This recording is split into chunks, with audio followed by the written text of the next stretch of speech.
Jack State won the toss. They have deferred, and so Middle Tennessee will receive on this cool night at Middle Tennessee. 54 degrees as we are at kickoff time. Some rain possible in the next hour or so. It's been raining most of the day. And so here come the Blue Raiders and Nick Vattiato, very experienced college football veteran, making his 32nd consecutive start. Yeah, he's one of these. Favorite candy is anything dark chocolate related. And then favorite costume I've ever had is probably when I was super young, my mom dressed me up as an M&M, and she loved that and thought that was pretty funny, so that was a good one. He was an M&M for Halloween. He was M&M for Halloween, but yeah, this is the guy. He's the captain right there. Let's see if he can have some success here tonight. In the pass game, they throw it more than anyone in the country, Clay. Again, he's trying to get the taste out of his mouth, no pun intended. Speaking of Halloween candy, he's going to throw on first down. They want to throw a lot as he hits A.J. Jones for a 3-yard pickup. Junior receiver. Game-opening drives have not been good for Middle this season. Only 6 points on a couple of field goals. Otherwise, 3 punts and 2 turnovers. They're looking for a fast start tonight. Yeah, they've only scored 37 points in the first quarter this season. They're trying to get this run game going early. They're trying to get up with tempo. You see this shift, you see the motion, and this is where Nick Vattiato really does a good job in empty personnel and protection. See what happens here. Quick throw. And Shaquille Middlebrook, very good receiving running back, will get 5. He averages almost 6 targets per game. That's most for a running back in the FBS. He's going to make this 3rd down and manageable. And 3rd down has been another bugaboo for Middle Tennessee this year. Ranked 9th in the conference at 33%. Yeah, they like to run it on these 3rd and shorts, or RPO, meaning, hey, stick the ball in Middlebrook's belly, look outside to throw it. If not, they've struggled. And they're going to run it for the first time and going nowhere. Middlebrook right into the waiting arms of Jawan Campbell, the defensive tackle. Not big, but he's always around the football. 5'11", 282, and it's 4th down. And talking to the coaches, he makes this entire operation go. He's really physical at the point of attack. See him here just slanting on the inside and getting Middlebrook down. He's not letting go. You said, hey, he's only 5'11", but he's 282. He's solid muscle right there. It's his 17th consecutive start, one of the leaders on the defense. Ashton Logan is going to come on to punt, transfer from Oklahoma. Averaging almost 6 punts per game. Yeah, he's been used a lot. More than Middle Tennessee would like. Michael Petway calls for the fair catch and around the 25-yard line. Let's meet the quarterback from Jack State now. My name's Caden Creel, and my favorite Halloween costume was when I dressed up as Mark Ingram in kindergarten, and my favorite Halloween candy is by far Reese's Cups. Caden Creel, he's from Fairhope, Alabama. No surprise that was his favorite Halloween costume, dressing up as the Heisman Trophy winner. Yeah, Reese's Cups, that's pretty popular candy this time of year, I feel like, but something that Caden Creel does well, he runs the football really well. They want to throw the ball down the field more this game. And no surprise here as well. Cam Cook gets the first touch. He'll get a couple, the nation's leading rusher. Going back to Creel. Good to see him out there. He left the last game for Jack State with an injury against Delaware in the 3rd quarter, did not return. And now, speaking of injuries, we have a lineman down for the Gamecocks.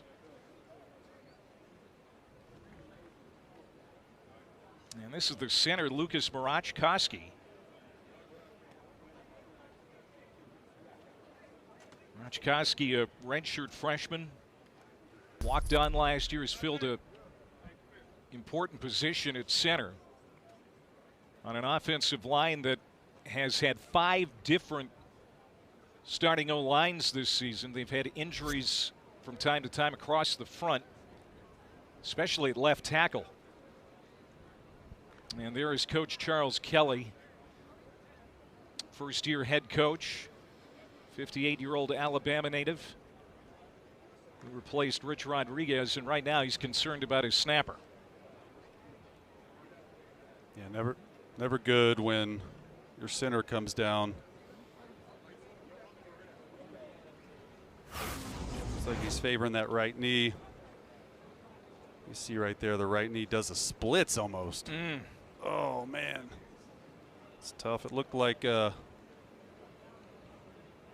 he just got rolled up on. When you see something like that, you think knee, but you also think groin. You hope he's okay. Yeah.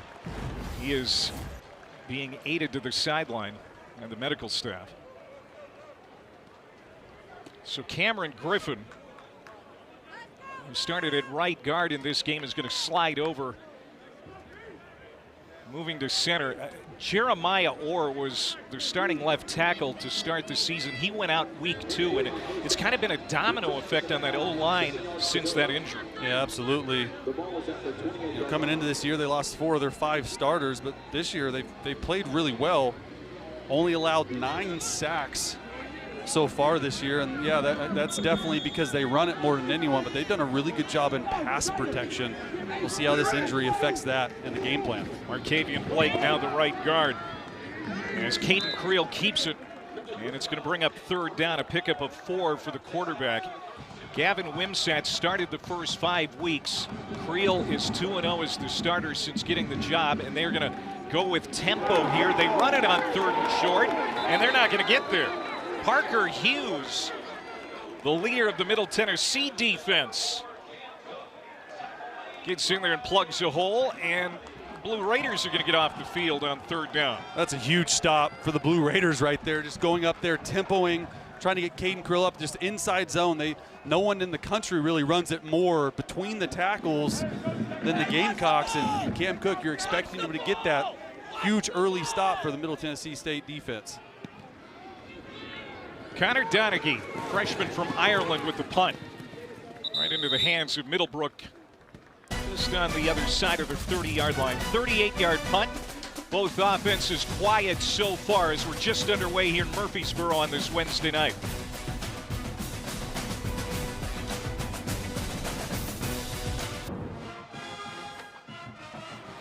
'56-year-old Derek Mason, the former Vanderbilt head coach, now 4-15 at Middle Tennessee State.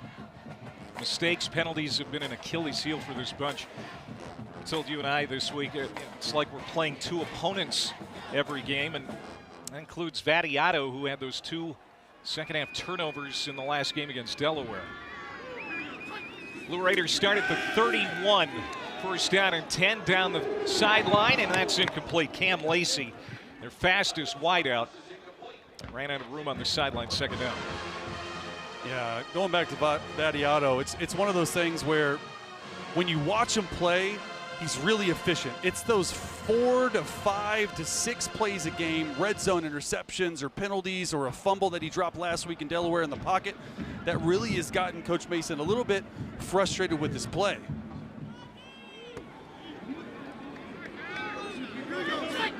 Shaquille Middlebrook in the backfield, but they're going to throw on 2nd and 10. Here is Tipton, the tight end. The senior, he is cut down short of the 40-yard line after hurdling 1 defender. Travis Franklin, the safety, stuck him, but it's a gain of 9, and it's going to bring up 3rd and 1. Hunter Tipton's one of their best pass-catching tight ends. He's got really soft hands. Coaches really like the way he moves in the middle of the field, and especially these last 2 or 3 games, you see Hunter Tipton getting much more involved in the quick pass game, just a shallow cross right there, pick up. Yeah, 12 catches in the last 2 games for Tipton. He has really come around.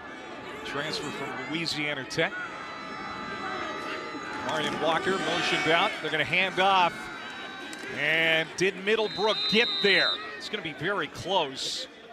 Shaquille Middlebrook, he's been the leading rusher in all 7 games. He is the guy that they rely on when they do run it. And they don't run it much. And they did get it just enough to move the chains.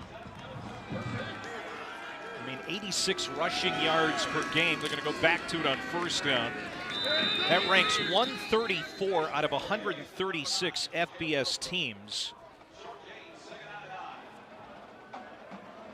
Offensive coordinator is Brody Reeder.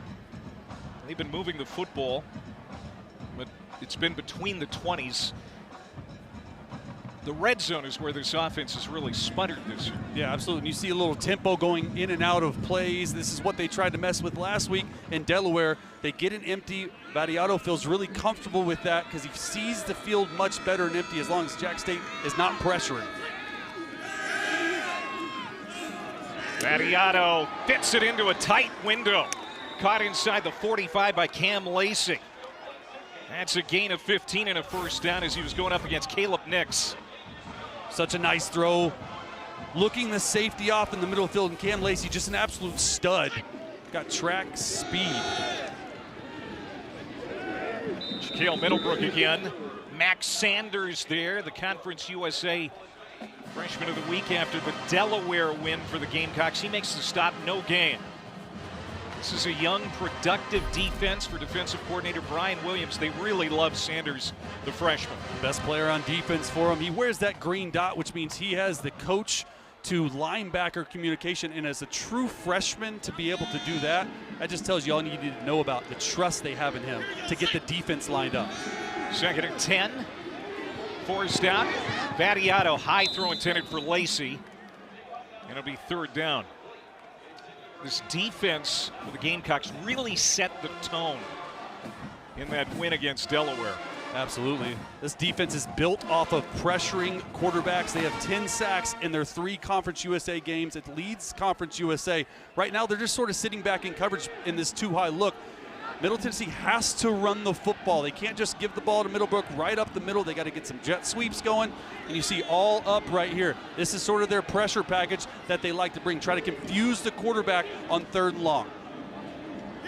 Battiato 4 for 6, fumbled the football. He has to dive on it and gets back to it at the 49. That is a loss of 6 for the Blue Raiders quarterback, and this is the kind of thing Derek Mason's been talking about, Chase. It's the 3rd time in the last 5 quarters that he's fumbled the snap. He's just not getting it clean. Yes, the snap's a little low. Luckily for him, he's able to dive on it, but these are these sort of brain waves that just go blank a little bit at times, and this is what Coach Mason was talking about. It's like, hey, when you're a guy who has started 38 career games, you expect not to make these plays, and just struggled with it all year long. 2nd punt for Logan. It's a spiraling kick. It's going to drop inside the 15 and bounce out near the 10. So a long field for the Gamecocks when we come back in a scoreless game. 8:04 to go in the first.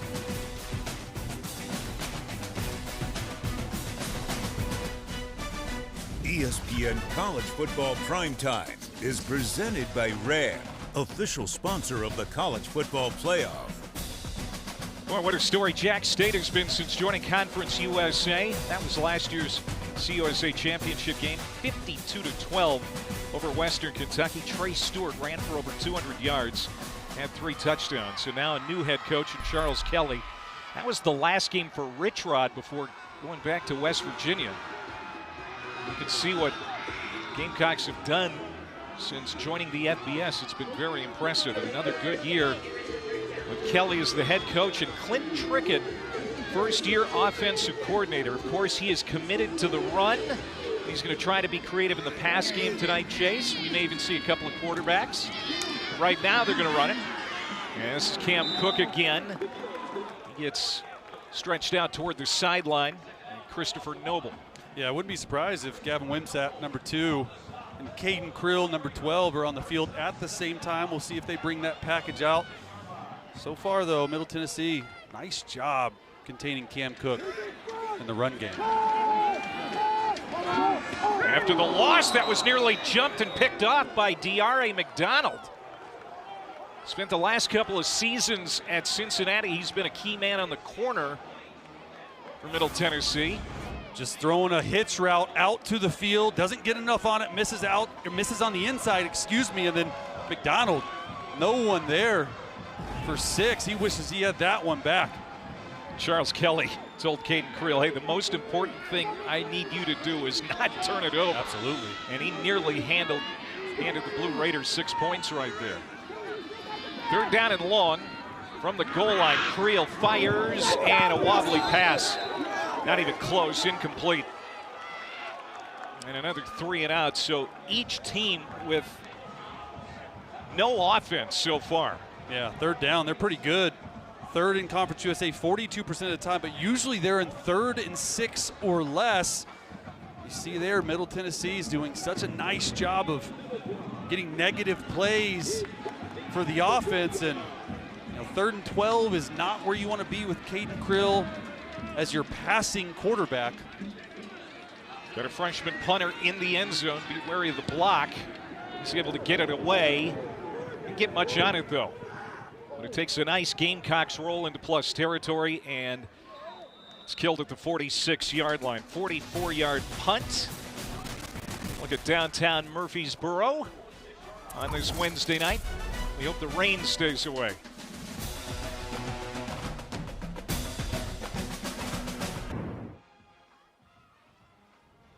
The SEC on ABC, another great triple header on Saturday. We'll see if Arch Manning can play for Texas, as Vanderbilt will be in Austin. Number 5, Georgia and Florida. And then in the nightcap, number 18, Oklahoma, number 14, Tennessee. A game that is big for both teams' playoff chances. Arch Manning in concussion protocol. We'll see if he'll be able to be on the field tonight. Nick Vattiato. He's a nimble runner when he has to be. He picks up a dozen on first down. Trevor Woods makes the stop. Here's Middle Tennessee on the plus side of the field now. And using tempo to try and catch Jack State off guard. They used it last week in Delaware. And to punt on its first 2 series. Now Middle Tennessee, series number 3, taking a shot, looking for Lacey, who had a couple of steps on Caleb Nix. The pass incomplete. Cam Lacey just running a post route. He's going to start at the middle, or down here. Sorry, excuse me, right there, just right through the middle of the field. Playing this too-high safety look, play action pass, goes to the corner, throws a post. These are the throws as a quarterback you have to make. It does not get any more wide open than that.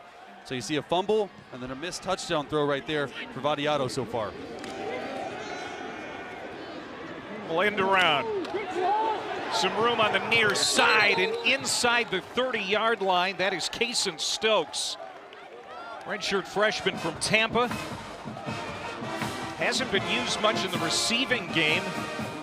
Give him a first down here with 6.5 to go in the opening quarter. And how about this in the first 9 minutes of play? Middle Tennessee, 7 rush attempts, 7 pass attempts. Like the balance. So what they talked about, wanting to get more balance as the season went on. You can only do so much and put so much on your quarterback when you're throwing 70% of the time. It's the 2nd most in FBS. Najee Cox will motion out. DJ Taylor also in the backfield with Vattiato. Fakes the toss.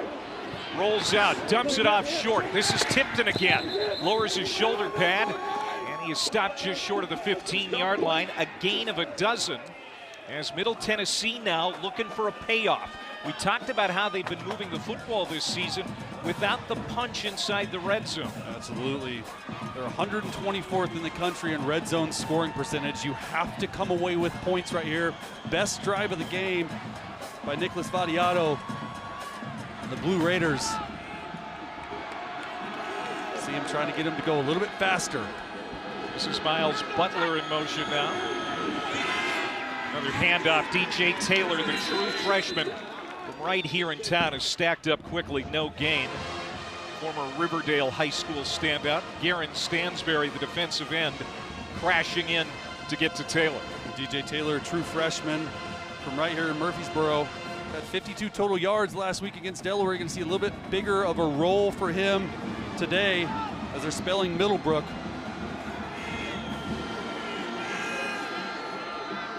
Tight end Tavion Galloway now on the left side. They go back to Taylor. It's a gain of 6. This is interesting now. We'll see what Bodie Reeder, the offensive coordinator, comes up with on a 3rd and medium. Yeah, I would imagine an RPO. They've had some success early in the game with Jack State playing these too high safety looks. Vattiato's just reading the middle linebacker, one of the linebackers, for a give or a throw read.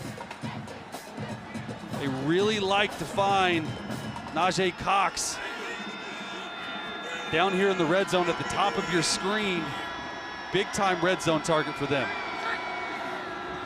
Vattiato throws it out into the flat. Taylor gets into the end zone, touchdown. Nice catch and run for DJ Taylor, and that's exactly what Derek Mason's been talking about, as they're able to dot the I inside the 20. It was a nice job, nice decision making by Vadiato. Nothing there up top. You're gonna see him look up there, and then he just decides to dump it off. One-on-one with the safety, sees cover 0 blitz, Clay. That means they're bringing 6. You only have 5 to cover. They get in a 5-man protection, does a really nice job of finding the open guy. Jacob Hathaway had it blocked. Or was it muffed? He just never got that snap down. And this is Middle Tennessee's season kind of in a nutshell. 2 steps forward, 1 step back. Critical mistakes and critical moments. You have the best drive of the game. Situational football is what Coach Mason was talking about. We have to be able to get it. And just a nice snap. The holder completely just drops the snap. That's Ashton Logan, the punter. Yeah, he never got the snap down.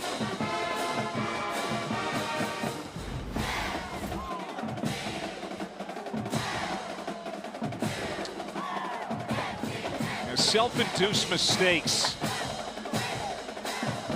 and it's just been such an ongoing problem since the start of the year for the Blue Raiders. With that said, they're able to get a touchdown drive together and get points on the board. Yeah, I mean, I get that, and that's just sort of one play good, one play bad, sort of been the season. But look at this, the balance. 9 rush attempts, 9 pass attempts. We talked about it. No one really throws the football more than Middle Tennessee. Taking a little bit of pressure off. We hit it in the open, Clay. Taking a little bit of pressure off of Vadiato. Getting the ball in their playmakers' hands, jet sweeps, RPOs, all of that. They've looked good on offense so far tonight. And it's going to bounce in the end zone. Be a touchback. So here comes Caden Creel and Jackson State's offense. So far, a couple of punts, just 7 yards of offense. Against this Jack State run game, Middle Tennessee so far so good. How are they fitting the box tonight when they know that the run is coming and a heavy dose of it? Yeah, they usually play a lot of nickel, which means 5 defensive backs. You're going to see more 3 linebackers, 4 defensive backs tonight for Middle Tennessee. They cannot allow this running offense to get going because it is dangerous when they're doing it. Here's Creel, he's slippery. Good run across the 32 again. He has a sore left arm, his non-throwing arm. And you can see that black brace on that arm. Something to keep an eye on tonight, but even though he didn't take all of the first team snaps prepping for this game, he's out there tonight as the starter again for the 3rd straight game. Christian Lando in the backfield. He kind of ran into Cam Cook going through on the fake of the jet sweep. Creel keeps it for a 1st down, but it's kind of a sloppy play there too. Yeah, absolutely. They do a lot of this jet sweep motion, this run game. They try to get Cam Cook involved. They try to get Caden Creel involved. Remember, this is 3rd consecutive start, but this is only his 3rd career start. So he's learning as the game goes on. He's learning how to manage these motions, how to manage the huddle. He's done a good job so far. Christian Lando, redshirt freshman from Cartersville, Georgia, north of Atlanta. He carries for 4. Best rushing offense in Conference USA, 276 yards per game, number 3 in the country, behind only Navy and Air Force. No surprise so far that Creel has thrown it 2 times. Look at that, 276 rushing yards a game. It's impressive. Cook flashing through again. Creel trying to throw this time. Trying to set up, finds a lane up the middle. He's going to tuck it, dive ahead, short of the 50-yard line and very close to a 1st down. We'll see where they mark it. He gave himself up, and I don't think he got to the line to gain. He did not, so it's 3rd and about a half yard. Remember, it's where you start your slide is where they mark it. Going fast again. Inside handoff, spinning is Lando, and he has the 1st down. Needed 1, got 5. And that's more the style of third down offense that Jack State's run. They're really efficient on first and second down to get in third and manageable. They've been in more third and threes than I can count watching on film, and they usually like to run it in those situations. 3rd and 6 or less, this is a run-first team on third down. Ooh, running right into a man is Lando. It's a big pop inside. Alex Mitchell going to be credited with the tackle. Brandon Buckner, the former Oregon Duck, was there too. It is Mitchell. Look at that exchange. Ooh, Mitchell got the better of him right there. I know he goes to the ground, but only a 2-yard, 1-yard gain, 1.5-yard gain. The football hit right there. Middle Tennessee trying to make Creel beat him from the pocket. He's out of the pocket now and to the sideline. They kept him contained. Corey Smith, the linebacker, angled him out, so it's 3rd down. Talking to offensive coordinator Clint Trickett, this is exactly what Caden Creel brings to the program. His running ability on pass plays as they go quick again. Stuff's not there. Let's take off. Let's get some positive yards. Don't put the ball in harm's way. You see him here checking with the sideline to see what the play is. They've done this at least 4 times on third down. Motion into it, get set. It's the first time they've checked to it.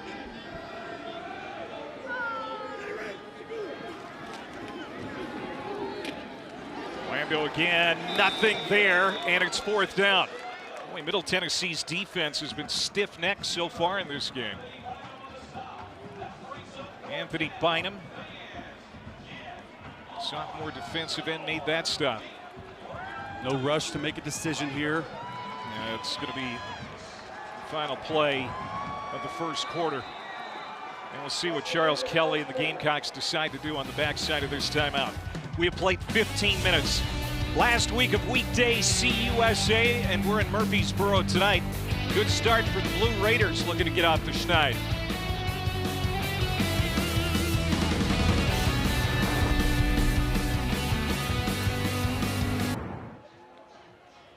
Welcome back to ESPN College Football Primetime, presented by Ram Trucks. Clay Matvick, Chase Daniel back here in Murfreesboro. Just the second scoreless first quarter for Jack State this year. They're going to go for it on 4th and 4 from the Middle Tennessee 42-yard line. Caden Creel, the quarterback, fakes the throw, dives inside the 40, and I don't think he got there. Needed 4 and got 3. They're going to give it to him? Not even a measurement? Did he get there? That looked close to me. Just a little RPO. I didn't think so. Yeah, it did not look it live that they got with it. And then looking at the spot. The previous play is under row with a line to gain of odd. Yeah, boy, I thought that was a very generous spot. And they already moved the sticks without even giving him a shot. They got to get to the 38-yard line.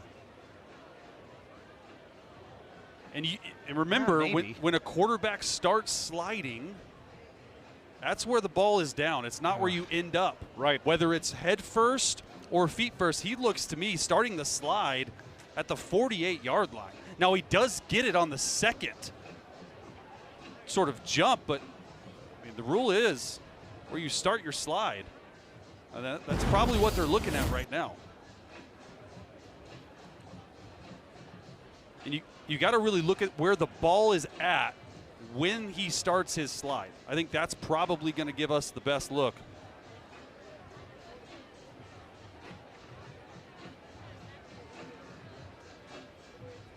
Just another look. Yeah, they needed to get to the 38-yard line. Where does Creel start to give himself up? Looks like he starts sliding at the 41. His head hits before the 38.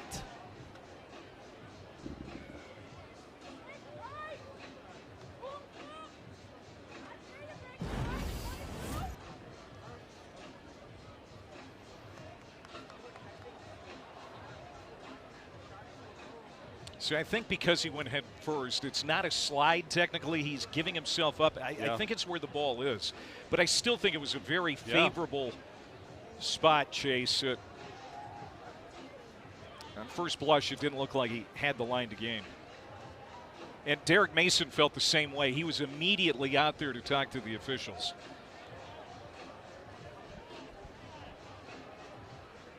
There's Rodney Burnett, our white hat tonight.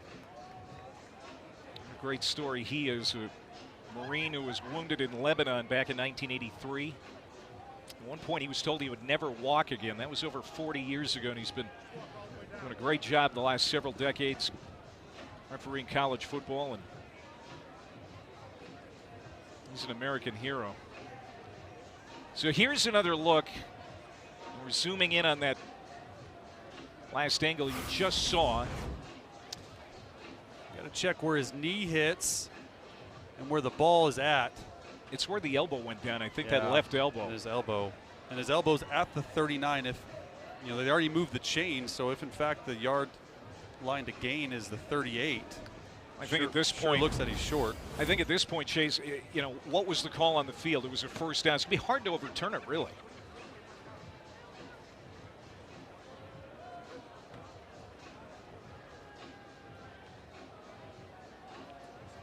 This is a Jack State offense that has really been slow to get started here tonight. 2 3-and-outs. And now finally starting to sustain a drive. This has been a 9-play drive so far. After review, the ball will be placed in the middle of the 0, and we'll measure. So Oh, it's not exactly sure whether they got it or not. Yeah, the middle of the 0 is at the 39 yard line. So that's where we expected, where his elbow was down, as you said, Clay. And again, to your point, they had already moved the chains. Yeah. So chain gang didn't make this any easier on the officials. Now they're trying to reset to the way it was. The chain is clearly on the 38-yard line. So from the looks of it, they're going to be about a yard short.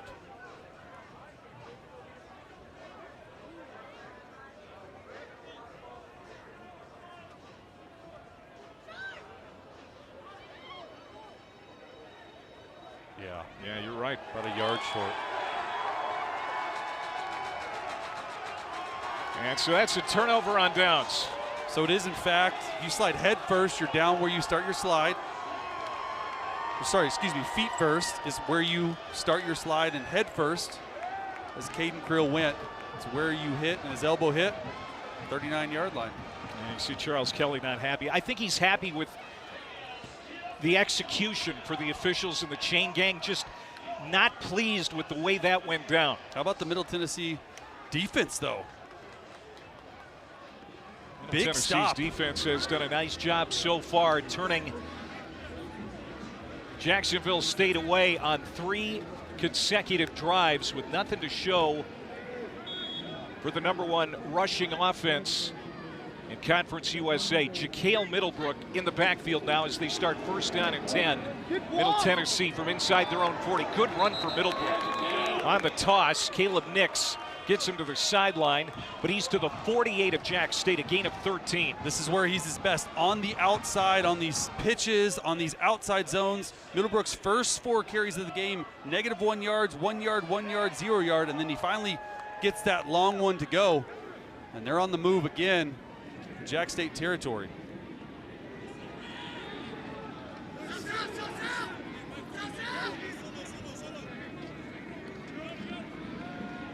Tight end is Hunter Tipton.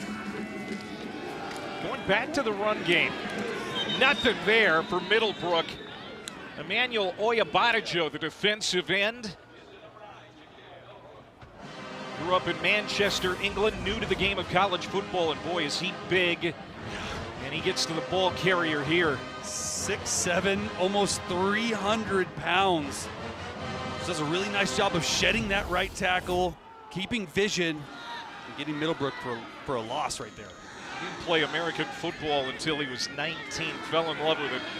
Now he has aspirations of playing in the NFL. He's got the size. Can't coach size. Second down and 12. 5 seconds on the play clock. Vadiato. He's going to hoist it up. Single coverage for Najee Cox. And I think Malcolm Jones may have got a finger on it. Najee Cox can't haul it in. Jaheim Jenkins also there in coverage. Yeah, it was actually Jenkins who disturbed that. Yeah. And you can't place that ball any better from Vadiato to Najee Cox. Man, nice play, though. And Cox is in some pain, reaching for that right ankle. That'd be a big loss right there. Due to the injury timeout, Middle Tennessee will be charged a timeout. Yeah, they're going to be charged a timeout because the ball was spotted at the 50-yard line, and then Cox went down. That's a new rule in college football this year, trying to keep players from feigning injuries. That's not the case here. Cox is in some trouble here. 3rd down and 12 when we come back, and we'll check on Cox.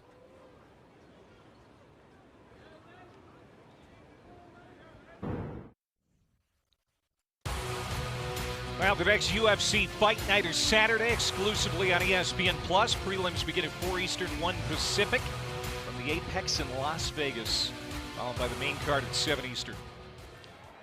Well, they have decided that the ball had not been spotted before the injury to Najee Cox, who was able to get out the field under his own power. So Middle Tennessee gets its timeout back. They have all 3 remaining. Now here is a pass incomplete on 3rd down and 12, intended for Miles Butler. And it's 4th down. In Middle Tennessee, as we've talked about, they pass 72% of the time. These conditions now, as it started to rain again, can't be good for this kind of offense. Well, as we were at break, they had the ball spotted at the 50-yard line, just completely getting rained on. I'm surprised they didn't have anything to cover it, like a towel or anything like that from a ref. You got to imagine that just looked like a wet ball coming right out of Vadiato's hand right there. So you got to imagine that's probably the reason for that missed throw. He usually doesn't miss that bad. You can imagine the rain's going to play a big part in this game if it continues. Vadiato now 6 of 11 passing. There's this punt from Logan. Bounces inside the 10. Really good kick. Angles out at the 7. That's a 43-yard punt. Jack State's offense has struggled here early on. A couple of punts, a turnover on downs. Caden Creel in an offense which doesn't pass a lot. 0 for 2. It's the last in the conference in passing. Ranks near the bottom nationally. But, you know, when you talk to Charles Kelly, he'll tell you we've got to throw the ball to score. But patience with the run game is going to be the key to doing that. Cam Cook trying to get his game going. That's just his 4th carry tonight. And he'll get 5 yards on 1st down. Yeah, and you mentioned patience with the run game. This is exactly the drive where you want to get Cam Cook going. In between the tackles, it's 8th in the country in rushing yards between the tackles. This offensive line does a really nice job with it. You can't go broke taking a profit. It means take those 3 to 4 yard gains in the run game. Jack State trying to stay on pace with Kennesaw State and CUSA. Coming to this game unbeaten. Alex Mitchell wrapping up Cook. A couple of yards on that play. And now Gamecocks having to deal with this weather as well. It rained off and on all day. I don't think it's going to last long, but it's certainly going to get this turf wet. 9 guys in the box right here for Middle Tennessee. 3 linebackers on the field. They're daring them to throw it. They will not on 3rd and 3. Cook bouncing to the outside. Here are some of those yak yards you were talking about, Chase. And that is going to be close to a 1st down. Brendan Harris popped him along the sideline. It looks like Cook is going to be close to a 1st down.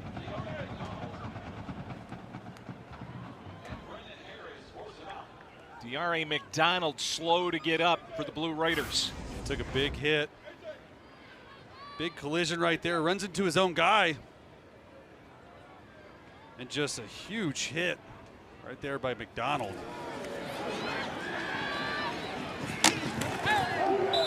Gosh. And there's all the earmarks of one of those stingers you hear tell about. And good to see McDonald quickly pop up to his feet. He grabbed his head. You got to imagine he's going to get checked for something up there, and you don't usually see a corner come in and lay a hit down on the 200-pound Cam Cook like that. Hoping McDonald's all right, one of their best corners. But this has got to be the Cam Cook show. Backed up, continually feeding him the football. Harrison Hamsley, Pearson Baldwin, a couple of tight ends out there for Jack State as Cook picks his way ahead on the left side of that offensive line, maybe a yard. The offensive line coach is Rick Trickett, the only coach retained from the Rich Rod staff. So Rick Trickett working for his son now, Clint, the offensive coordinator. Kind of a great family story. Again, not much for Cook. Parker Hughes brings him down, so 3rd and about 7. Yeah, you got to imagine they're going to throw it here, but Middle Tennessee State is doing such a fine job of mixing up their looks on the defensive line. Usually they're a 4-down front. They've been having 5 defensive linemen to cover up the 5 offensive linemen to allow those 3 linebackers on the field to get a straight run for Cam Cook. And if you're the Gamecocks, you got to find the guy in motion right there. Brock Recksteiner has not been targeted today. He's their best receiver. They throw it, but they can't bring it in. Incomplete, 4th down. Pearson Baldwin, the tight end, the intended target. Parker Hughes, the linebacker, out there in pass defense. And here comes Donaghy for another punt. And you're going to see Brock Recksteiner coming in motion right here. He's going to go this slant and go. They run a shallow cross with it. You watch this play out. The safety takes on, and he's wide open down the football field. Got to see that. Another rugby-style kick, end over end for Donaghy. Ganner takes a nice spin. It's going to garner about 10 more yards for Donaghy. 43-yard punt. Spotted at the 36 on a wet night in Murfreesboro. Middle Tennessee has it back, leading 6-0.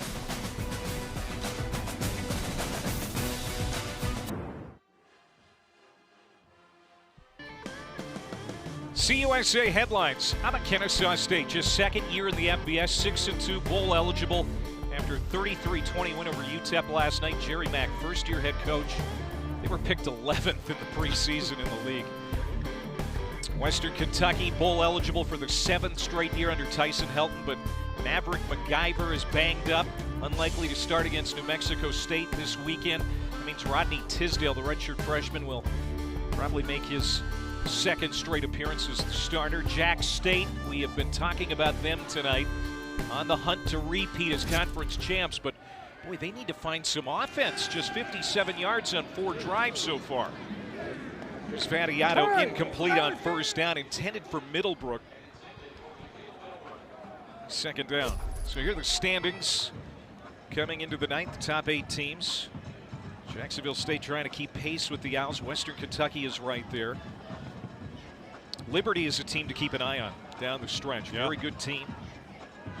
2-1. You can see that Western Kentucky, they have some games in hand on a lot of these teams. So much to play out yet in November. Yeah, the story of the conference for me is Kennesaw State, though.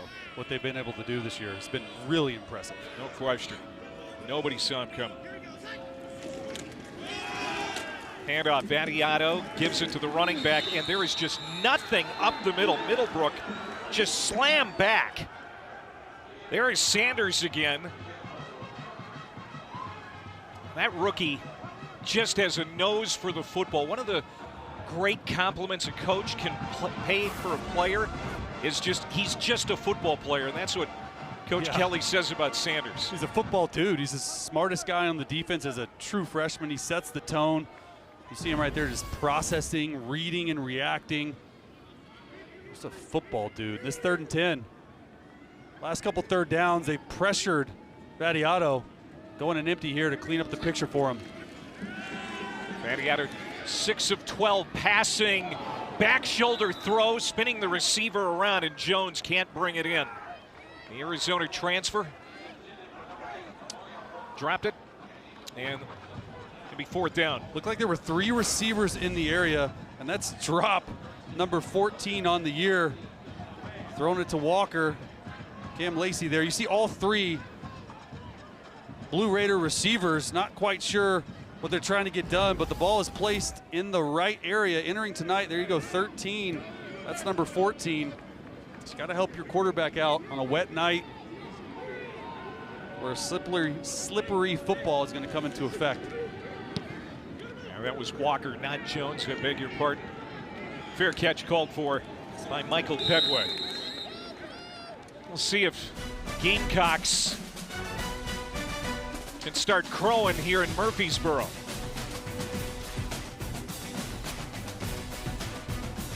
Clay Matvick, Chase Daniel back here in Murfreesboro, Floyd Stadium. Jack State 1-3 on the road this season. It has been a sluggish start for the Gamecocks as Caden Creel gets hammered behind the line of scrimmage. The quarterback nailed by Malaki Donaldson. You can see on the road, it has not been kind to the Gamecocks this year. Losses to UCF, Georgia Southern, Southern Miss on the road.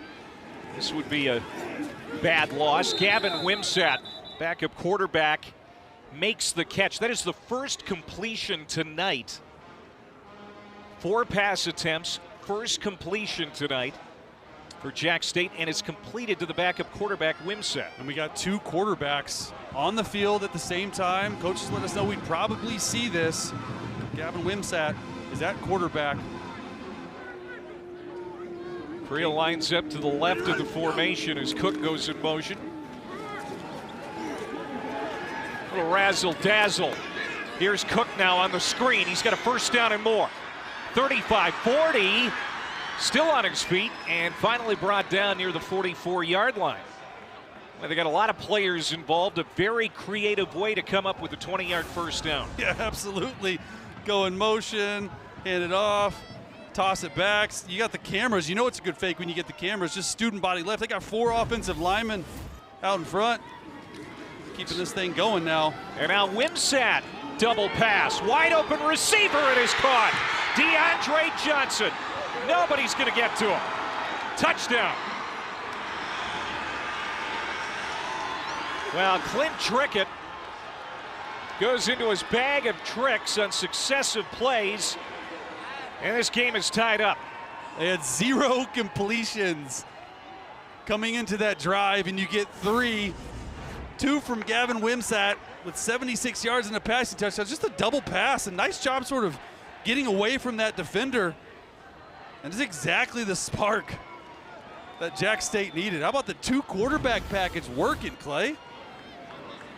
DeAndre Johnson, first touchdown reception for someone not named Brock Recksteiner. And now here's Garrison Ripa to come on and try to give Jack State the lead, and he does. DeAndre Johnson, the 6'8" Rutgers transfer. Look at this trickery. There's the backup quarterback right there. Johnson is going to fake, stalk, and block and go. And I want you to look at the defenders here who come up and try to make a tackle. Number 25, Jackson Lowe, just misses, and it's a perfectly thrown football. And that's hard to do in the elements, in the cold, in the rain. With a guy hitting your throwing arm, just hits Johnson right in stride. And the spark they needed, this 2 quarterback package. See the throwback screen, and then the fake bubble block and go for a touchdown. It's tied for the longest touchdown pass of the season. You see Gavin Wimsatt just on those 2 plays already outdoing the starting quarterback and throwing the football tonight. But I think that is exactly what Charles Kelly said. Hey, we have to stay committed to the run to draw that defense up so we can take them by surprise from time to time. Yeah, absolutely. And they're in 3 linebackers. You got 2 quarterbacks. Do you treat Caden Creel as a receiver? Do you treat him as the main quarterback? They throw it to Gavin Wimsatt on the first play out there for a nice screen. So Gavin Wimsatt sort of the nucleus right there for that drive. You're involved in every single play. You give your team a spark on the road when you need it most. Short kick from Ripper. This is returnable for DJ Taylor, the former track star from here in Murfreesboro. Explosive plays for Jack State, not uncommon, but mostly they have come from the ground game this year. And 65 rushing explosive plays is otherworldly. That is not normal through 7 games, and only 12. You see this almost the worst in the country. But doing anything they can, they practice it during the week, had 14 days off, and man, that is sort of the spark they needed. Let's see if Middle Tennessee can go back and answer. Got to get your best player going, Middlebrook, but don't even see him on the field right now. DJ Taylor in the backfield instead. Battiato fakes the handoff to him. They get it out into the flat, and that's caught by Najee Cox, who was nicked up earlier. Good to see him back on the field. That's a pickup of 4. Jaheim Jenkins in on the stop. And for Cox, that's his first catch tonight. The go-to receiver for the Blue Raiders. Second down and 6. Here's a run for Taylor. You know, when Taylor can get into open field, he is a specimen. A 100 and 200 meter state champion here in the state of Tennessee in high school. Yeah, you're not catching this guy when he gets into the open field. They seem to be rotating series. Middlebrook for a series, DJ Taylor for a series. I wonder if they got a package like we saw on the other side with 2 quarterbacks. If you can get both running backs on the field, because both guys are speed burners. They're starting to run the ball a little bit more. 13 rush attempts so far. Yeah, they're running it a lot more than normal. And another good play for this Jack State defense. Leading the charge, Mark Woods. There's Sanders again as well involved in the play. So it's 4th and 1, decision time for Middle Tennessee. What do you do? Yeah, I mean, you're backed up. It's 4th and 1, and you just think about, they just scored on trick play, got the momentum right here. I'd punt it. And that's what Derek Mason is going to do. Here's another look at that stop. Mark Woods going to come top of your screen. Boom! Just lays the wood down right there, and it's a big-time play to get the Blue Raiders off the field. Timeout. That is a Jack State timeout, their first. Talked about that defense for Jack State. They held the Blue Hens to 34 rushing yards in their last game. Plus had a scoop and score touchdown. The Jack State defense has been salty at times this year. Talking to Charles Kelly, he said the #1 thing we came away from our bye week when we self-scouted ourselves, which means you're watching your own film to see what you do good and what you don't do good. Something they really struggled with was tackling. You see Woods right there coming up from the safety position, going in, tackling really well, forcing a punt, and it looks like they're sending the offense back on the field, Clay. You like this? If they get it, sure, I like it. But the way the game's going right now, especially these last 3 minutes, all the momentum is with Jack State. Chase Daniel, the consummate gambler.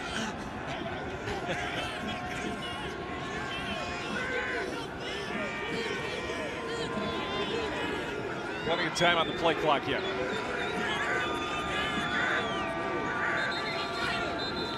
And now another timeout, this time called by Middle Tennessee. Yeah, and I think that one was, they just didn't like the play call that they had.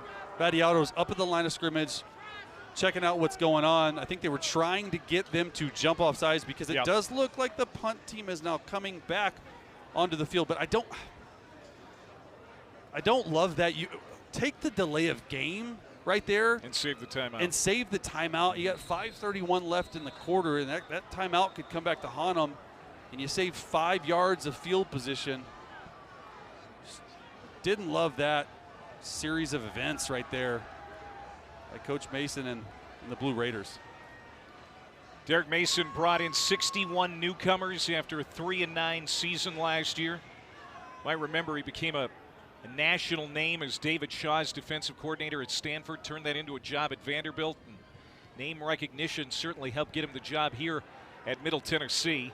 This punt fielded by Petway, and he's going to be spun down on the other side of the 20.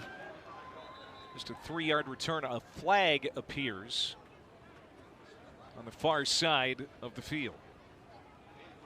Fortunately, we haven't seen many of those tonight. No.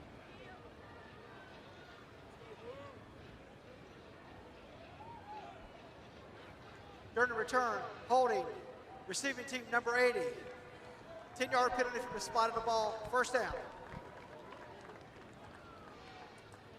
Well, kick off your Week 9 NFL Sunday, 10 a.m. Eastern, with the Countdown crew on ESPN and the all-new ESPN app. We have all the early breaking stories, injury updates, and previews of each game right up to kickoff.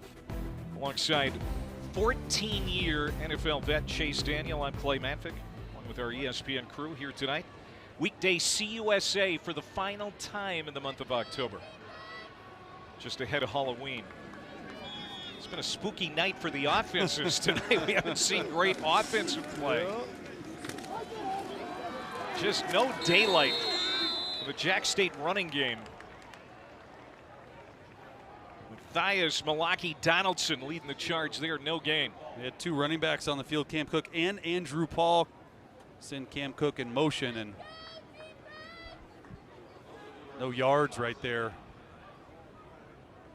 But it's Middle Tennessee State defense. They've been played pretty well, other than giving up that one explosive. Has helped this high-powered rushing attack. Cook spins out of a tackle and gets to the 16. So here's another 3rd down. Shakai Woods, the nose guard, coming off a season-high 9 tackles at Delaware. Well, you got a lot of time on the clock. Middle Tennessee can get off the field here. They could have some pretty good field position. Yeah. A couple of timeouts to work with.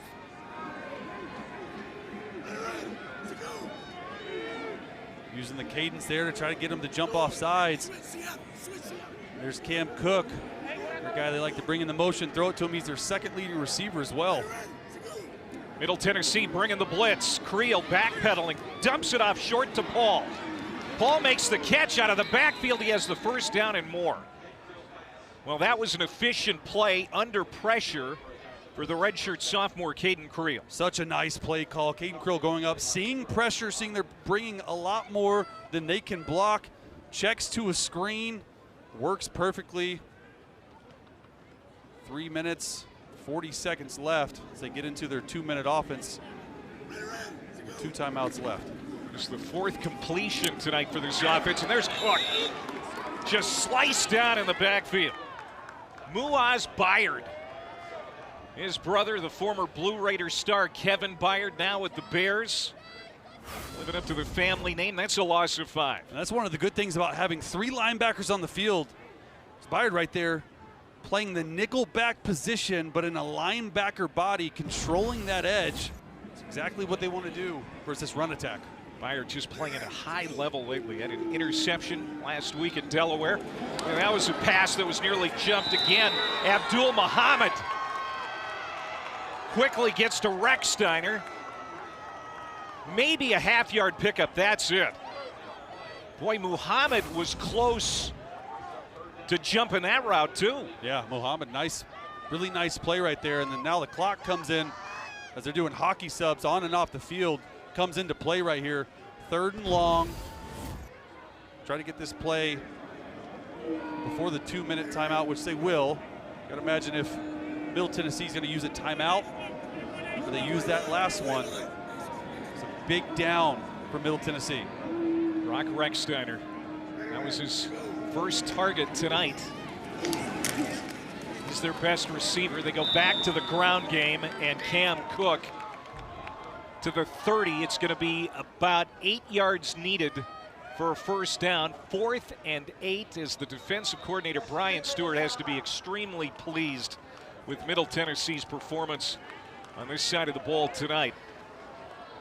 As we come down to the 2-minute timeout ahead of halftime. Halloween week here in Middle Tennessee.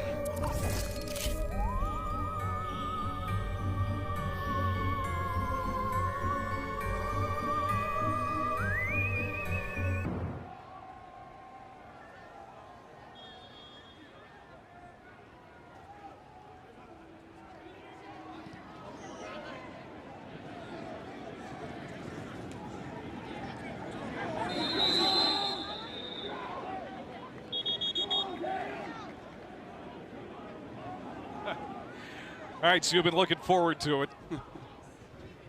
Yeah, it's an interesting situation. In Baton Rouge, Brian Kelly fired, middle of his 4th season. Boy, of all the big head coaching jobs open right now, that's got to be tops on the list. It is the biggest job in America right now. No question. Donaghy just punted for the 4th time. Kick, personal foul, face mask, receiving team number 17. 15-yard penalty be enforced from the previous spot, automatic first down. So a face masking penalty.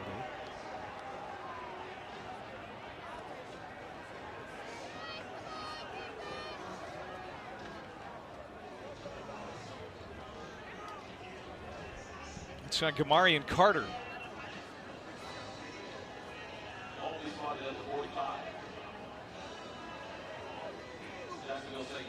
So that gives Jacksonville State a first down with 1:52 left before halftime and 2 timeouts to work with. Middle Tennessee continues to shoot itself in the foot. Miscues, penalties, drop snap field goal, drop snapped on the quarterback. It's one of those things where Coach Mason said the middle 8, last 4 of the first half, beginning of the second half has not been good. And around to Recksteiner. Avoids a tackle. Gets into the Middle Tennessee side of the field. Alex Mitchell to tackle, a gain of 9 for Recksteiner. He's second down and short. Clock stops. Caden Creel good at operating these 2-minute drives. A couple games ago, had a game-winning drive in a 2-minute. Creel off the receiver's hand. Pearson Baldwin.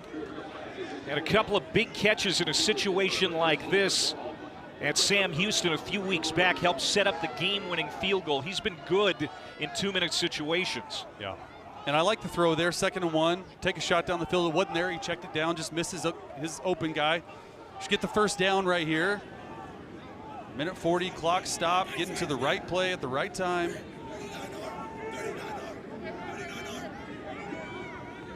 Checking to 39R.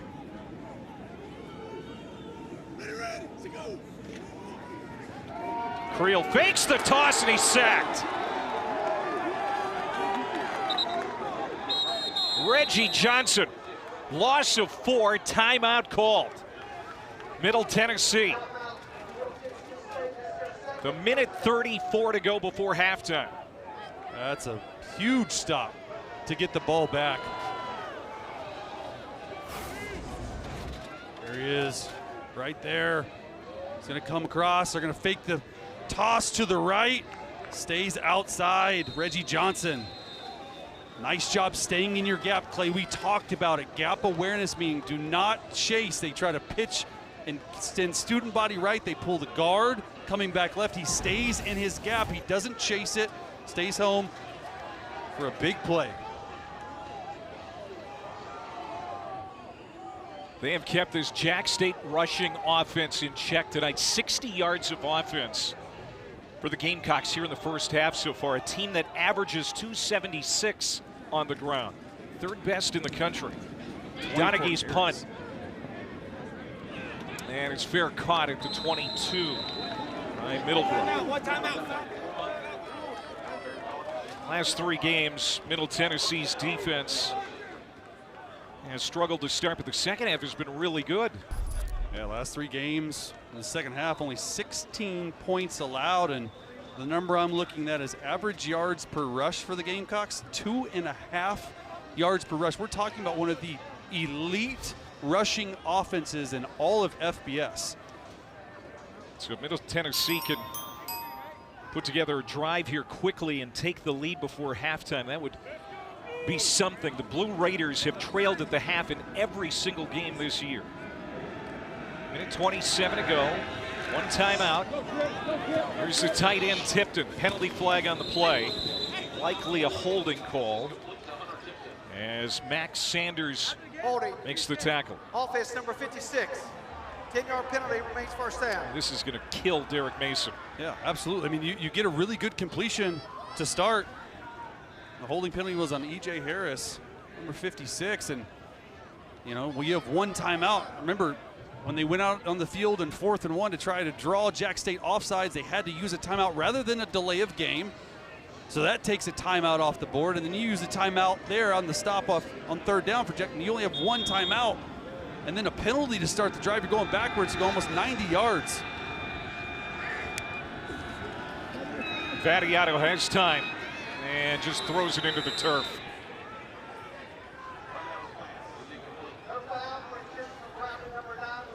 It is so hard as an offense to overcome a penalty on 1st down, specifically a 10 or 15-yard penalty. The left guard here, E.J. Harris, you just can't do it. The ball is coming out quickly. Watch the left guard, right? He just grabs right there as a free rusher on Isaac Walker, and the ball was already going to be out. Just let him go. Second penalty against Middle Tennessee, but that was a costly one. Coming out the game where they had 9 penalties at Delaware, some of them very critical. Good slant, Middlebrook. And that's going to be a 1st down. That'll stop the clock as they move the chains, a gain of 22 for Middlebrook. A little angle route out of the backfield. Middlebrook's their 2nd most targeted receiver. Vattiato, another quick pass, this time incomplete. Tried to thread it in there to Jones, but Fagan's the best cover corner for the Gamecocks, there to stop it. Middlebrook just going to come out of the backfield right here on an angle route, go to the flat, turn around the angle, they blitz, replace the blitz. Perfect play call at the perfect time. Now you give yourself some breather room. If you're Nicholas Vattiato, just calm down, take a deep breath. You have a timeout, you have time. The ball can go anywhere on the football field, and you are good. Just take what they give you, move the ball down in the field goal range. If they can get to the 40, I think Derek Mason would run Jacob Hathaway out of there. They like his leg. Emmanuel Oyabadajic. Man, has he had a good first half. Big number 99. And another timeout. Jack State calls it. Each team with 1 remaining. Oyabadajic, the top of the screen right here, is just going to come scot-free pretty much. Run right by the right tackle. You see the swim move by Zach Clayton and a 3-man rush. They're dropping 8, Clay, and they get to the quarterback without even giving him a chance to see the football field. That's the 22nd sack that the Blue Raiders offensive line has given up. So you have a huge holding penalty to get in 1st and 20, you overcome it. And now a 3rd and 14 after a sack. And there you see sacks per game, almost 3 a game. Ball needs to come out quick here. Vattiato 8 of 17, 80 yards and a touchdown, no interceptions. 48 seconds left before half, 1 timeout. Pressure off the edge. Vattiato drops it down to Middlebrook. And he's going to have a 1st down across the 45. They finally get the whistle. That'll stop the clock. Middlebrook is, again, their most reliable offensive weapon. Yeah, they're taking a long time to spot the ball, get up, have a play called. Clock is going to run once the chains are set. Clock is moving again. Vattiato to the sideline and behind his receiver, Carter. There's that 1st down pickup, another explosive play against this defense. Really nice decision. They end up only rushing forward, dropping out into coverage, and when linebackers are on the line and drop out, their backs are turned, just drop it down. Nice decision on 3rd and 13. Don't have to press down the field at all. And right here, 2nd and 10, 31 seconds. You don't have to take shots down the football field. You need about 15 to 20 yards. You've gotten that with your running back. If it's not open, check it down. You have the entire field to work. Just saw the offensive coordinator, Bodie Reeder. 2nd and 10, slant. Oh, devastating hit at midfield. Mark Woods laying the wood. Clock moving. This would be a good time to use the timeout right and here. They do. Taking too long to call it after all that time went off. And we're going to see if this is a targeting call. I wonder if this was called from upstairs. I think it was. I'm going to review this. Boy, Trevor Woods came to Jack State after 4 years in Boulder, Colorado. Look at this hit. Just blows up Gamarian Carter. It's helmet to helmet right there, Clay. Pardon me, that was Mark Woods, not Trevor Woods. No relation. And this is what's so difficult as a defender. You're trying to make a tackle. In Carter, you're going to see lower his head for the contact if he didn't lower his head. Yeah, it's not targeting. That was a quick review. And that's exactly what they saw. As you're a receiver, you're lowering your head for contact. Woods does not launch at all. Correct call right there. It's hard to play defensive back sometimes, and he's not a defenseless receiver. He saw the hit coming. It's a good call, and right here you got to have a call at the line of scrimmage ready to go, because on the whistle the time will run. There's only 10 seconds left in the half. And some valuable seconds rolled off the clock before the whistle. Yeah. See, and you hear them, we got to snap it, we got to go, meaning as they set, the white hat blows the whistle, they got to snap it fast. Probably need 10 more yards for field goal range. They go to the outside. They're not going to get it on that play. 4 seconds to go. He wanted Lacey on the outside, and that was a long throw. Yeah, and just another missed throw. You got to imagine the rain is sort of starting to get to Nicholas Vadiato, because he makes that in his sleep. Cam Lacey just on an out route. Pretty simple, and 4th and 4 right here. You're just going to throw it to the end zone. Heave it up as far and as long and as high as you can. Give your receivers a chance to get down there for a Hail Mary, but just not the way they wanted to end this half. The penalties constantly putting him behind the sticks. Jack State going into a prevent defense. Final 4 seconds. Vadiato's going to launch it toward the blue paint.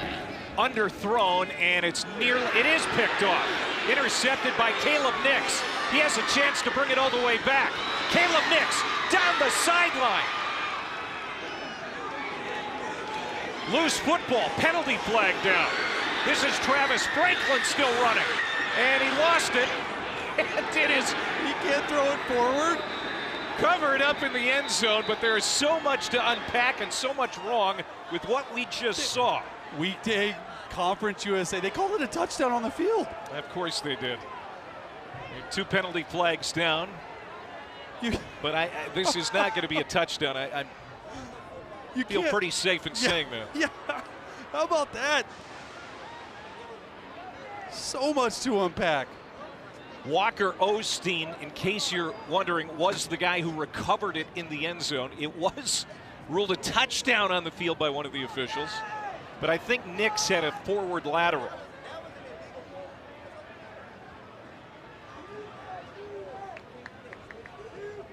And that's where the play should be dead. And Middle Tennessee's heading to the locker room, so this is going to amount to nothing. Yeah. What an athletic play by Nix, though. Lateraling the ball before he steps out of bounds. And this is what we're talking about, folks. We're going to miss weekday CUSA. It's been fun here in the month of October. You never know what you're going to get. And on a Halloween week, why wouldn't we have a play like that?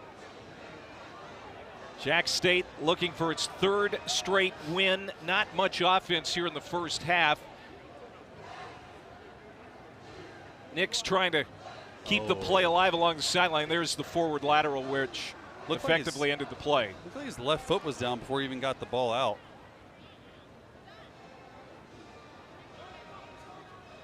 Made for a fun call, though. You just throw the football through the end zone. Walker. Previous play for an illegal forward pass is under review. Well, they're going to look at it. It's pretty obvious, but they're going to take an extended look at it. We get an expedited review. I think Nick stepped out of bounds before he even threw the ball back into field of play.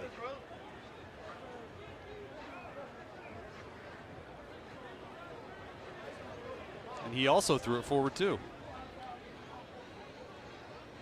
So now Middle Tennessee is coming back out onto the field just in case.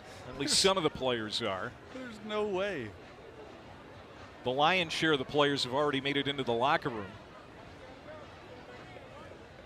This is going to be a quick call, I think. After review, number 1 of Jacksonville State was out of bounds when he attempted to pass. The half is over. Okay, so he's out of bounds. Yeah, his left foot stepped out. Wow, forget the illegal forward pass. Didn't even come to that. There's Caleb Nix, the Clemson transfer, who had the scoop and score touchdown against Delaware. With the interception, and that ends the half. Not a lot of offense to talk about, but certainly some interesting moments. Jack State trying to go to 4-0 in the league. Middle Tennessee trying to end a 4-game losing streak, down 1 at the half at home. We're going to go to the studio now. Looking forward to a big Week 10 in college football. Zubin Meheni and Trevor Manage.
Welcome back to ESPN College Football Primetime, presented by Ram Trucks.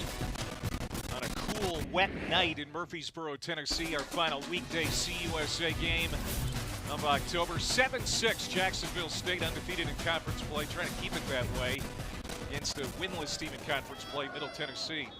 Alongside Chase Daniel, I'm Clay Matvick. It has been a defensive game here tonight, and the rain has picked up again, so that's a trend that is likely going to continue in the second half. Yeah, absolutely. Weather's going to play a big part of this second half game plan. Who can run the ball the best, who can not turn the football over, and more importantly, who can throw it in this wet weather game. We've seen both teams try to get the running attack going, and that's not what has happened.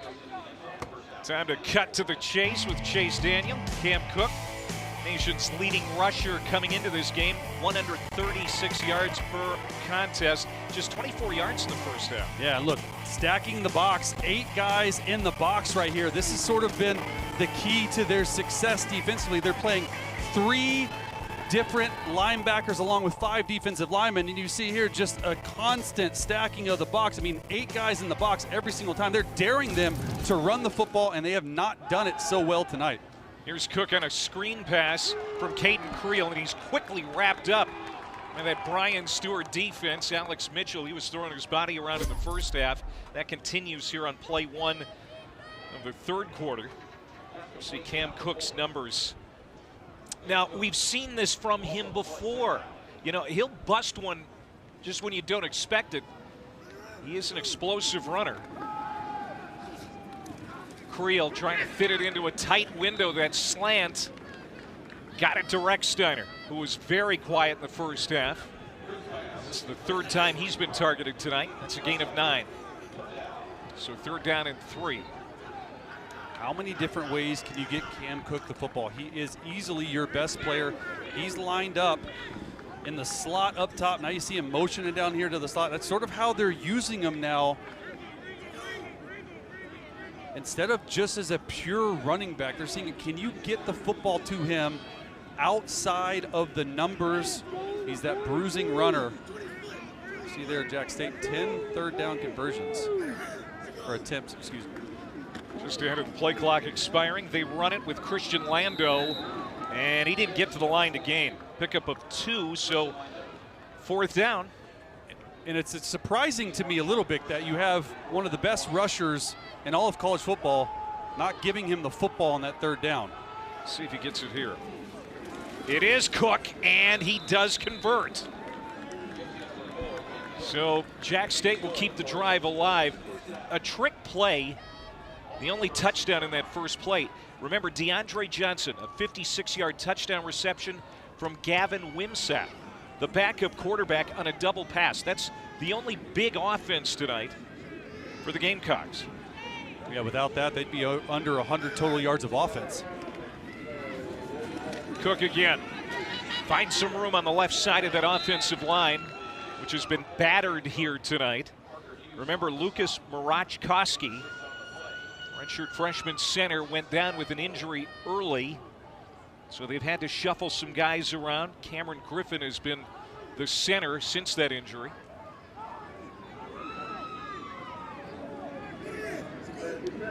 Second and 4. And just nothing for Lando. Alex Mitchell, he has been busy. Loss of 1. They've had a lot of success outside of the tackles this game, running the football. Every time they've tried to stick it right up there in the middle of the line, it has not gone well for them.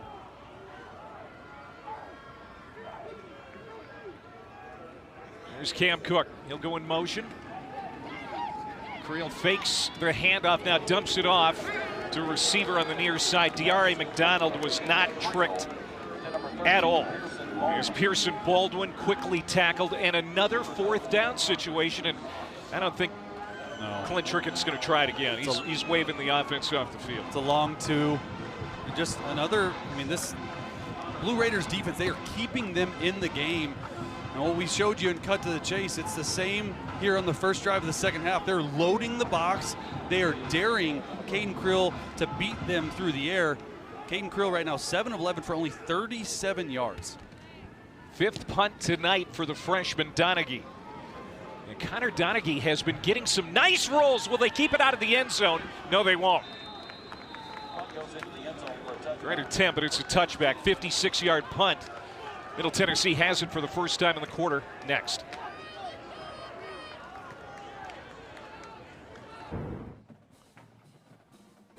Week 9, Monday Night Football. Trey McBride in the Cards squaring off against Dak Prescott, CeeDee Lamb, and the Cowboys. 8 Eastern, 5 Pacific.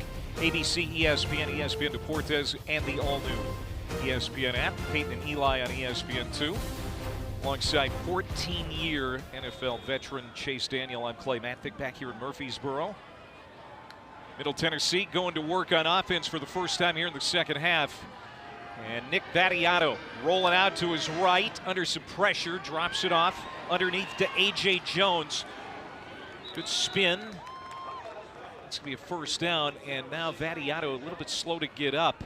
Yeah, he took a huge hit there going out on the side, hustling back up to the line of scrimmage, though.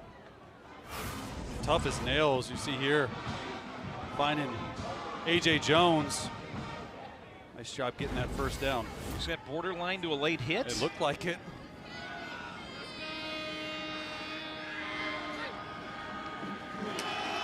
Boy, the run game, it's been nothing tonight for Middlebrook especially. Yeah, 7 of his 8 carries have gone for 1 yard or less. We're talking about a guy who averages 111 all-purpose yards per game, which ranks 28th nationally. So Jack State deserves a little bit of that credit. They just can't find a way to get Middlebrook going. He is their best player. Spread him out, get him out of the backfield, throw him the football. He has done some damage through the air. Just 10 yards for Middlebrook tonight. Vattiato incomplete. That was tipped in the secondary. Tyron Taylor, corner, got a hand on it. Intended for Najee Cox, who has been really neutralized tonight. Cox leads Conference USA, 5 receiving touchdowns. Junior college transfer has had a big year, really, but has been kept in check tonight by Jack State. Yeah, he's their best receiver. 6'3", 200 pounds. Look at this, 1 catch, 4 yards, as you said, Clay. Got to find a way to get him the football. It's 3rd down. They're playing a lot of man coverage. Look for something, crossing routes in the middle of the field. They need a dozen. Oh, slipping away. The tight end tipped him. 1st down. Into Jack State territory. Hunter tipped and rolls to the 42. It's a gain of 28 and a much-needed 1st down. It's called a shallow cross. Means you're crossing shallow. 4 to 5 yards down the field, man-to-man coverage. You want to run away from it. We talked about how Hunter Tipton is Vattiato's favorite target at tight end. Nice play on that 3rd and long. That is the biggest offensive play tonight for the Blue Raiders, 28 yards. The transfer from Louisiana Tech. Vattiato. Now he finds Cox, slips a tackle inside the 20 and tiptoes out at the 19. Well, Middle Tennessee, she had a fumbled snap, a botched extra point, and a few key penalties in that first half. You know, trying to pull it together here on the first drive of the second half. Yeah, I told you there's no rhythm to their offense. Right now they're finding it with some tempo. Middlebrook back in the backfield. They fake it to him. Vattiato just a little sideways flip to Cox, and he's enveloped quickly, no gain. I'm not sure a team in the country runs more RPOs than Middle Tennessee State. Vattiato reads it right here. Number 7, Walker comes down. And he says, hey, I don't want to get hit. You get hit. I've already been hit. Is that what that was all about? Absolutely. You don't want to get smashed. You got to try to take those hits off of you. Self-preservation. Absolutely. It goes a long way. Vattiato tonight, 165 yards passing, a touchdown, an interception. That pick came on the Hail Mary at the end of the first half. Vattiato running for his life and now just throws it away over the sideline. Max Sanders, the freshman who is always seemingly in the quarterback's face, he had the pressure that time. Nice job. 3rd down. Nice job by Vattiato. Trying to get out of that pressure right there, but looking at the red zone, they've only scored 74% of the time. No sacks right here. You have a field goal to take the lead. Wouldn't be surprised if they put this football on the ground, thrown in the middle of the field. This is too high safety look. 3rd and 10, Middlebrook. Off the left hip of Vattiato. They want to throw it. No surprise. Vattiato slides up. Tucks it. Stays on his feet, and he's got the 1st down. How about the savvy and grit by Nick Vattiato to pick up 11 and keep this thing going? We've seen really good decision making all night long on when to tuck it and run it or to throw it to Middlebrook as your check down. And he's not going to win any 100-yard dashes, but when the Red Sea parts, you're running right through the middle of that defense. Really nice job blocking up front. He's their 2nd leading rusher tonight. Now, I mean, that's not saying much, but yeah, he's got 13 yards on the ground, but he is their 2nd leading rusher. 13. Now they go back to the guy who normally carries the mail, and that's Middlebrook. He has 84% of their rushing yards. That's the highest ratio in the FBS for one player. And it sets up 2nd down and goal as Middle Tennessee is trying to take the lead. Jack State does a really nice job of loading up the box to protect against the run. Najee Cox down here at the bottom of your screen. This is their go-to guy. 6'3", 200 pounds, jump ball, quick slant if they need a play. Play number 10 of the series, longest drive of the night for the Blue Raiders.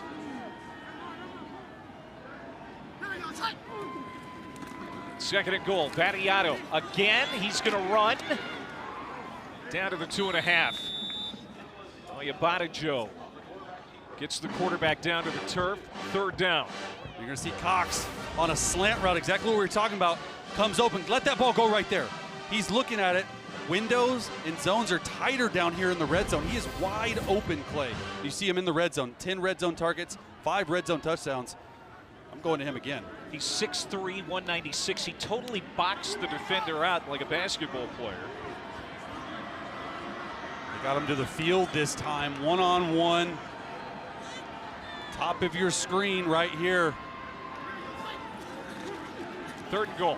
Wide open, Middlebrook. Touchdown.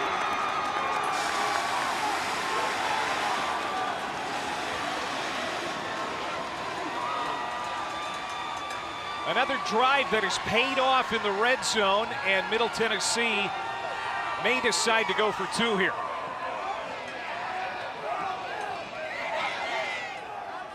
Man-to-man beater right out of your backfield. A little miscommunication from the defensive backfield, and a nice job by Vadiato just finding the open guy. A lot of attention was paid up top. Just go to the running back. 2-point conversion attempt. Vadiato back at the end zone, caught. Hunter Tipton.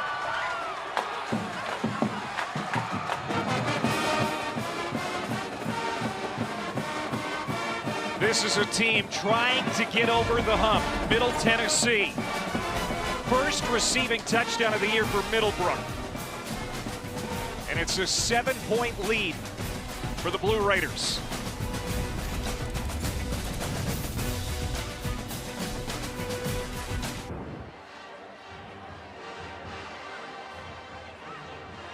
Rise to linebacker Max Sanders. Hunter Tipton, the tight end, is going to come and pick him, and Middlebrook is going to run right up the sideline here for a wide open touchdown. Nice job by Tipton, not settling his feet and continuing to run on that pick play.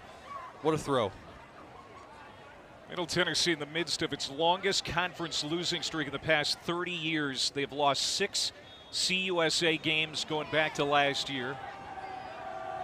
But this is a team that doesn't quit. Trying to get over the hump. Last 2 losses have been by a combined 5 points. I mean, they've been in games. And what an upset this would be if they can hand Jack State, which has conference title aspirations for the 2nd straight year, its first league loss. Just about finishing, right, Clay? That's the story of the year. That's the reason why 1-6, they haven't finished second halves of games, and they're well on their way tonight. Kennesaw State 4-0 in league play after the win over UTEP last night. Jacksonville State trying to keep pace with the Owls. Caden Creel, and the Gamecocks offense will start at the 25-yard line. Creel. Now this is Wimsatt, the backup quarterback, as 2 quarterbacks on the field at the same time produced the only touchdown tonight for the Gamecocks. Yeah, another good run right there. And every time they've had these 2 quarterbacks on the field as he exits, Gavin Wimsatt, they've moved the football. 2nd and 1 right here. You got to wonder, Clay, they haven't taken many shots down the football field. You know they can probably get it, handing it to Cam. I wonder if they try to take a shot down the middle of the field to Brock Rocksteiner, who's in the slot up top. Yeah, 3 receivers to the left. Creel's going to keep it as he faked the handoff to Caleb Coombs coming through. That'll move the chains. This is a big drive for Jack State offensively. They've only rushed the football for 78 yards on 30 carries. They've done most of their damage through the ground on those big trick plays. You gotta imagine they're hungry for some touchdowns right here. Cam Cook closing in on 1,000 yards for the season rushing, but he's a good receiver too. Gets it out in the flat and stumbles. Couldn't get out of that tackle completely from Abdul Muhammad. We'll get credit for that one, a 3-yard gain for Cook. Again, you know, he's been held in check for the most part tonight, but What a year he has had. Came in 51 yards shy of 1,000 for the season. Sitting on 32 right now in the run game. 2nd and 7, slant route. This is DeAndre Johnson, who has the only touchdown for the Gamecocks. And that'll move the chains. Gain of 7 as they get out close to midfield. And with the run game not working, we mentioned it earlier, Clay, who can throw the ball better in this weather? It looks to stop raining. It's not as wet out there, and both teams early in the second half having success through the air. Creel, good fake, but Middle Tennessee rallies to the ball carrier, and it's Parker Hughes getting there first for a yard pickup. I mean, they can run it every which way. I've never seen that play. They just left Shakai Woods completely unblocked, almost a tackle for 5 yards and a loss, but I've just never seen you read a defensive tackle in the run game. This has been a disciplined Middle Tennessee defense tonight. Draw play. Cook with some daylight. Falls backwards inside the 45-yard line, a gain of 6, brought down by Christopher Noble. And so 3rd and manageable here for Jack State. So with 2.5 minutes to go here in the 3rd. This is where they've been most successful this year on 3rd down, 3rd and short. Usually like to run it in the situation or get Caden Creel out on the edge. Creel 5 for 5 passing here in the second half. Looking to throw here. In trouble. Now trying to duck out of it. And along the sideline, he has enough for the first down. Caden Creel improvising, keeping the drive alive for the Gamecocks. Such a nice job. Thought he was going to get zone coverage. He checked to a stick route, which is, hey, turn up 5 yards, turn around. They ended up playing man-to-man, and when they play man, that's where Caden Creel's done most of his work running the football. Could you hold it for us?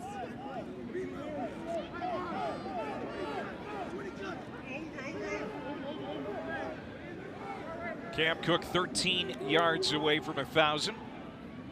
Leading rusher in the country. He's got it again. Big hole up the middle. Cam Cook starting to assert himself in this game. That's a burst of 9. It's a really good job by Caden Creel checking to the run right there. Middle Tennessee has been playing this 5-man defensive front. Right now, they're only 4 defensive linemen. So right up the middle of the field is where they are getting hurt. They don't have that guy over the center. Creel keeps it.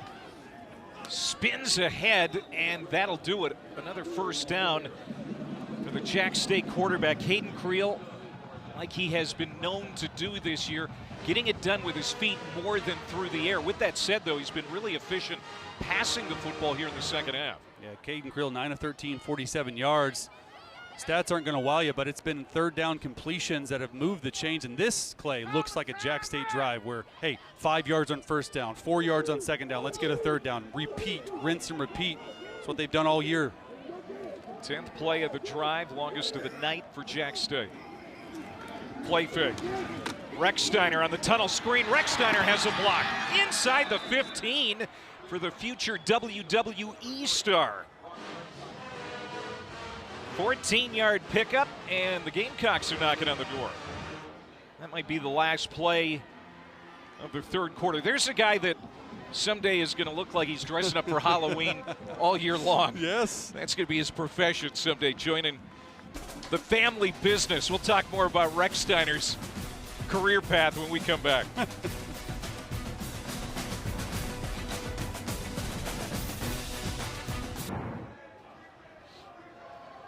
As promised, we're talking Brock Recksteiner. Rick Steiner, Scott Steiner, the brothers that were star wrestlers back in the day in the WWE. Rick's son, Braun Breaker, played football at Kennesaw State. Scott's son is Brock here at Jack State. And he's going to be a wrestler too. To stay in the family business. How about that? Oh, this is blown up. Middle Tennessee buckling down in the red zone. Caleb Coombs dropped by Reggie Johnson. That is an 11-yard loss Reggie Johnson right here at the top of your screen doesn't get fooled at all by the little fake reverse pass. I think they were setting up a pass, Clay. Second tackle for loss for Reggie. Now 2nd and 21. Pump fake. Creel. Not a great passer, and he slips down. The turf monster got him. Falls down at the 30-yard line. That is a loss of 6, so back-to-back negative plays. Yeah, really nice job by the Blue Raiders defense right there. They're not falling for this screen and go, which you saw on that really long touchdown pass earlier. They tried to come back at it. Caden Creel pumps to the right, tries to get that corner to the field to jump down, and this Middle Tennessee State defense has shown up in a big way this entire game. Yeah, they had a 1st down and 10 at the 13. Back-to-back plays, a total loss of 17 yards. 3rd and 27.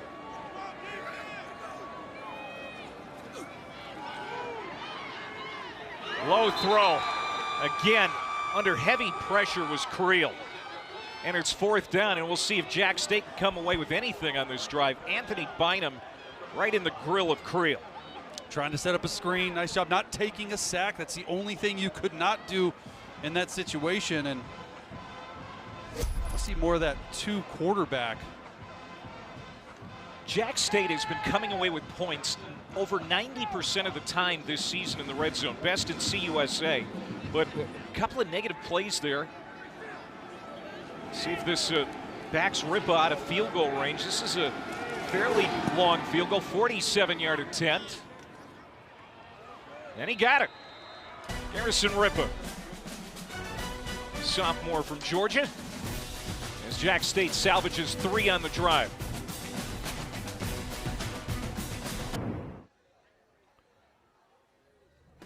It's an ABC college football triple header Saturday in the SEC. Arch Manning, will he play for Texas as Vanderbilt comes into Austin, noon Eastern? Georgia, Florida. What an event that's going to be in Jacksonville. First game for the Gators post Billy Napier. Oklahoma, Tennessee in the nightcap. What a great Saturday on ABC. Clay Matvick, Chase Daniel back here in Murfreesboro. Remember that last drive, 14 plays, over 7 minutes for Jack State, but they only come away with 3. And right now, team that is undefeated in league play is down 4 with 13.5 to go.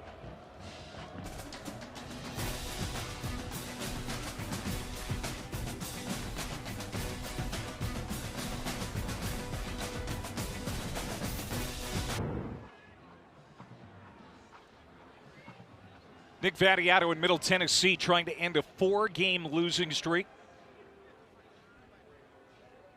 They have lost 5 straight at home going back to 2024. You can see the game summary here tonight. Jack State, the rushing offense has been shut down by the Blue Raiders. Number 3 rushing offense in the country. Hasn't been able to get on track as Travis Franklin makes a nice open field tackle on Cam Lacey. And this would be a huge upset in Conference USA. Charles Kelly's Gamecocks. Absolutely. Trying to stay undefeated. Half game behind Kennesaw State. The Owls winning last night. 4-0 in the league. 2nd and 10. Vattiato has a couple of touchdown passes. This is batted down. And it's incomplete. 3rd down. Oyabadijo. That big paw up there. We said earlier, Chase, that you can't coach size. He's 6'7". Yeah, and he bats that ball down like Hakeem Olajuwon at the rim. But he had Middlebrook out of the backfield open, and that's sort of where Vattiato's lived. 94 of his passing yards out of 167 have come to either Hunter Tipton or Middlebrook. They've done a nice job finding those guys in zone coverage. Right here, man-to-man. They've had some success on the last 3rd down on crossing routes in this situation. Let's see if they come back to it. Raiders have converted on 6 of 12 on 3rd down. Vattiato's going to try and run for it, and he's not going to get there. Not even close. Hammered out by R.J. Rayner.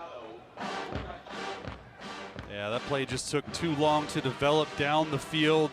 This third down and long scenarios have not been good for the Blue Raiders, and really nice job. 3 and out right there for Jack State. Yeah, that's a tough series there for Middle Tennessee. They had really had a chance to take control of this football game after they forced Jacksonville State to settle for a field goal on that last series. Gabe Glover, true freshman, back to return for the first time tonight. Ashton Logan with the punt. Takes a nice roll for the Blue Raiders to the 27-yard line. As we look forward to Halloween this weekend, this guy here on campus thinks it's Halloween year-round. We will explain. Creepy music.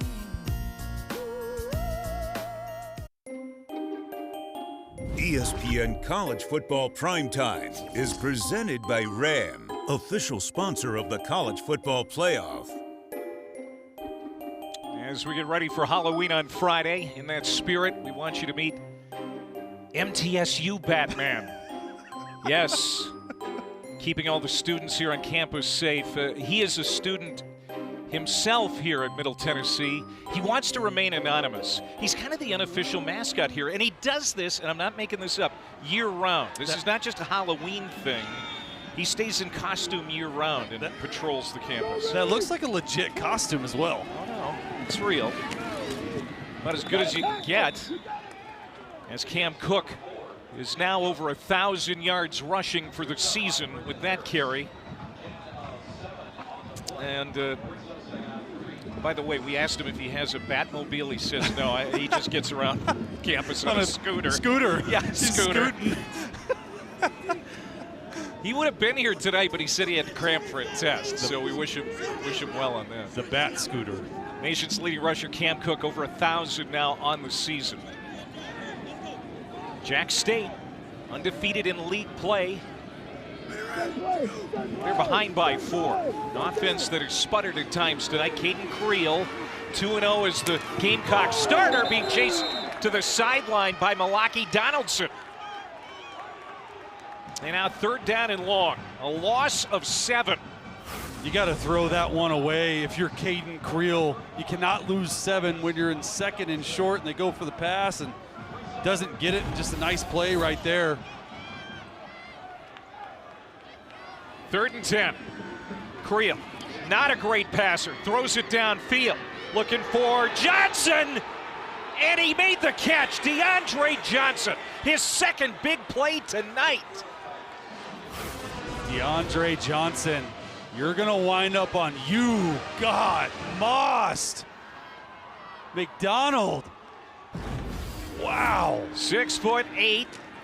The Rutgers transfer needed all 6'8" to make that play over the top of the defender. Look at this play, McDonald. This is 100% making it on ESPN NFL Countdown on Sunday. Randy Moss, if you're watching this game, DeAndre Johnson, 6'8", 220. Just mossed him. He was the number 4 recruit coming out of the state of New York a few years ago. He's from Newburgh, New York. And remember, he had the touchdown on the double pass in the first half. The only touchdown tonight for Jack State. We have a penalty now. I think this might be 12 men on the field for the Blue Raiders. And so another break here for Jack State. The game clock to 10:20.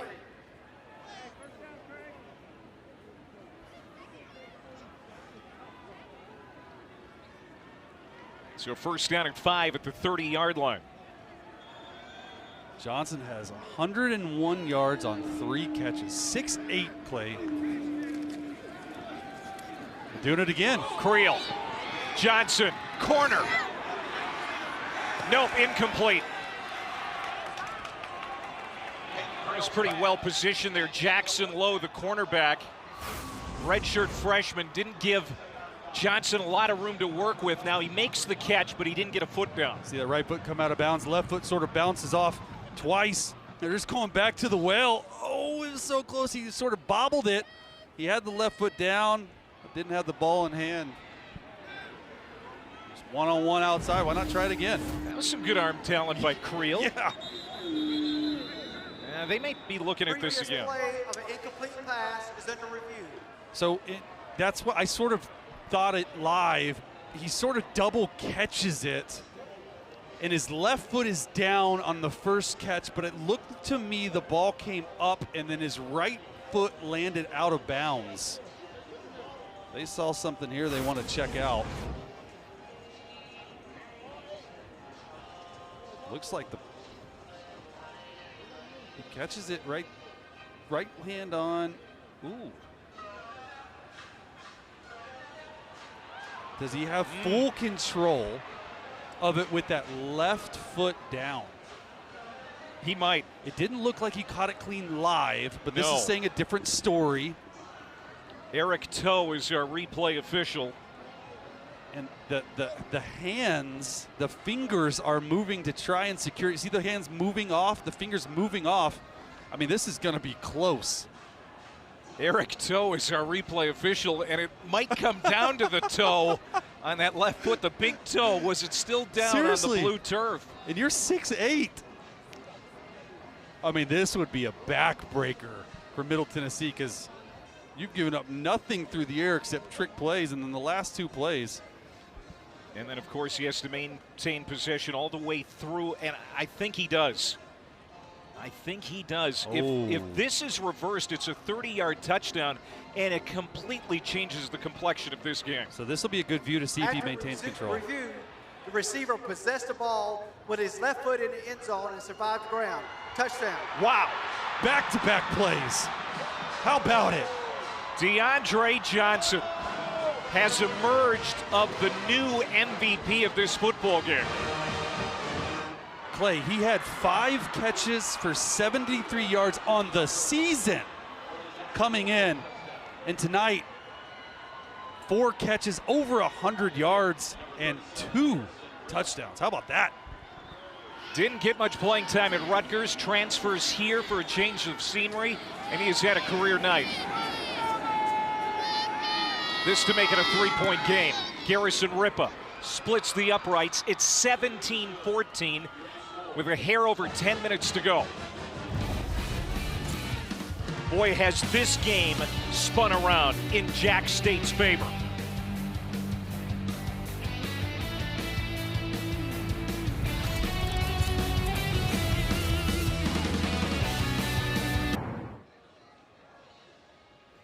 College football primetime presented by Ram Trucks. 10:06 to go. Jack State, a 10-point fourth quarter so far, and a 3-point lead. And Caden Creel on that last drive, 3 for 3 passing, 75 yards and a touchdown. And how about the receiving? DeAndre Johnson. You got Moss. Why not come back to the well once again? The crazy catch, left foot down, and it's dug him out of this hole here, Clay. We talked about how Jack State offensively at times so one-dimensional. The third leading rushing team in the country, 276 yards per game coming in. They haven't had a great rushing night, just 83 yards on the ground. Wouldn't it be interesting if the pass game is what allows them to come back in this game and ultimately go on to win? Absolutely. They're one of the worst. I mean, just numbers-wise at throwing the football, and you really look at the 3 long completions, 1 to the trick play, and then those 2 on that last drive has gotten them out of this hole. And we said it at halftime. It's going to be the team who can throw the football in the second half that's going to win this game. Nick Vattiato had it tipped at the line again. That's the second time here in the second half that has happened. Boy, Abadijo and Jawan Campbell got in the flight path of that football. Mario Abadijo is 6'7". We just saw a 6'8" receiver. They know how to grow him there. Jack State and recruit him. And Abadiato's couple tipped balls at the line of scrimmage on these intermediate routes. Vattiato, he's a veteran quarterback. He's seen it all. He's been starting games at Middle Tennessee since 2021. Trying to get the momentum back for Middle Tennessee as Cam Lacey makes the catch. Stopped short of the line to gain, so this will be 3rd down at about 1. They got a break right there because Cam Lacey jumped the snap, moved a little bit. Referee didn't see it. Got to stay on the field here, a long one. Lacey on the screen and just steps ahead for the first down across the 35-yard line. Nick Vattiato, remember, Derek Mason took him aside, had a heart-to-heart with the quarterback from Plantation, Florida. Said, I need you to be better. Well, this is one of those times he was thinking about. Keep it clean and do some amazing things. And the ball is certainly going to be wet the rest of the game. It has been raining since the start of the second half. Middlebrook picks up the rush, protects the quarterback, and Hunter Tipton makes the catch for a gain of about 7 on first down. Sort of an interesting change to the defense that Jack State has been playing. You see the rain coming down. That's going to affect the throwers in this game. They're starting to pressure more. They're starting to put a lot more pressure on Vattiato to try and make him make a mistake like we've seen from him in these situational, like superior situational areas. And it's just tonight, for the most part, been pretty clean. Empty backfield, 2nd and 2. Vattiato heaving it downfield, and this is going to be off time. There's a flag down. It's going to go against Jack State. There's a microphone for Rodney Burnett is not working. That might have something to do with the moisture down there. Yeah, it looked like roughing the passer to me as Vattiato gets hit late. What we just said, they're pressuring him, comes through. Oh, yeah. Just a little bit late. And that's a big penalty, Clay, because now they're almost in field goal range. 8 minutes left in the game. Plenty of time here. Haven't got this run game going. They tried it 20 attempts for only 59 yards. That was on Curtis Perry, the defensive tackle. Late hit roughing Vattiato. Not a ton of penalties tonight. See if that one comes back to haunt Jack State. Flip down the sideline, and it is caught. Down to the 6's Middlebrook.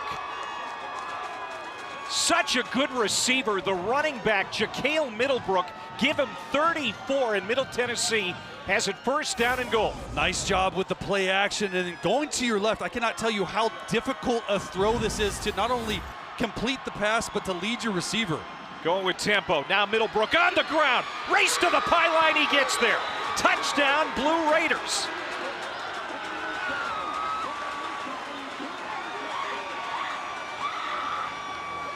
How about that response for Middle Tennessee? Middlebrook with 2 touchdowns on the night. He is their guy. He is the best player offensively for them. 79 receiving yards and 20 rushing yards with this 1 touchdown. Just beats them outside. That's where they've had the most success. Can you get outside? Can you use the speed? And what an answer, Clay, because we have this year, for the 1-6 team, we have not seen them answer in the 4th quarter like we have here tonight.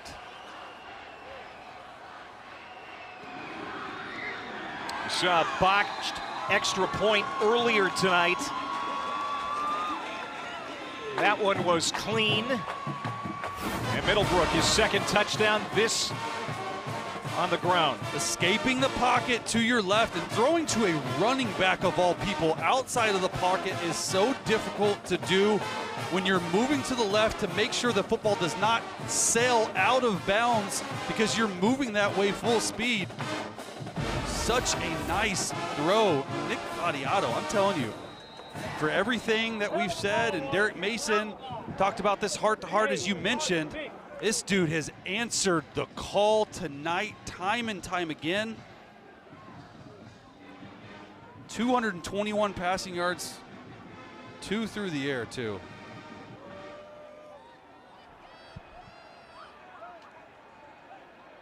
Vattiato had those 2 second-half turnovers, just crippled the Blue Raiders' chances at Delaware last week, especially that red zone turnover. Leads a beautiful 6-play, 75-yard scoring drive to make it 21-17. Still a lot of time on the clock. Jack State up against it on the road, where they have not been sharp this year. And that's kicked out of bounds. So good field position for the Gamecocks after this. Right there's just another bad mistake by Middle Tennessee. Kind of squelches the momentum. Absolutely. That 2-point conversion, Clay, from Middle Tennessee, huge. Saturday, SEC on ABC College Football tripleheader. Vandy, Texas, Georgia, Florida at 3:30, and then in the 7:30 window, Oklahoma and Tennessee. Oklahoma and Tennessee both trying to stay in the playoff hunt.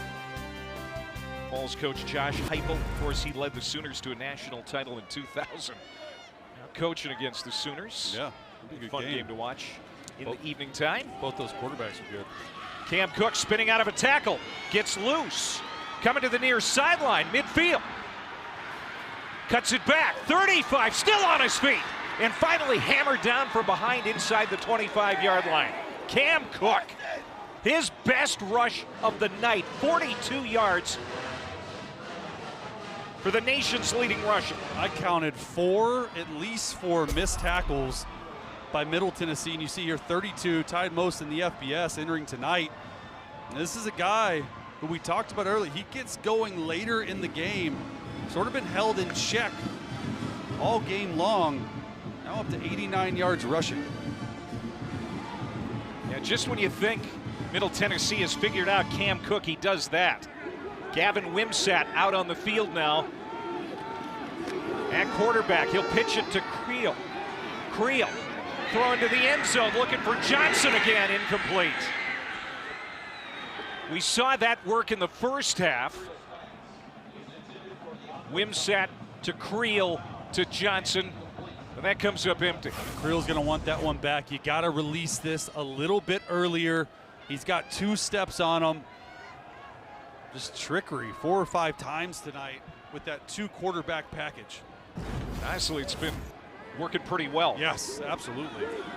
There's offensive coordinator Clint Trickett on the right, former Florida State, West Virginia quarterback, following his dad into the coaching profession. Look at Cook just moving the pile inside the 20. Let's go back to that run earlier for Cook. How many broken tackles can you count? I counted 5, just inside zone, 1, 2, right? As you just keep churning. You have him right there, bad angles. He's gonna go here, 4, 3, 4, 5, 6, got him. The 6th guy got him. Gamecocks in the red zone, 3rd and 6, slant. Rechsteiner, first down and goal to go.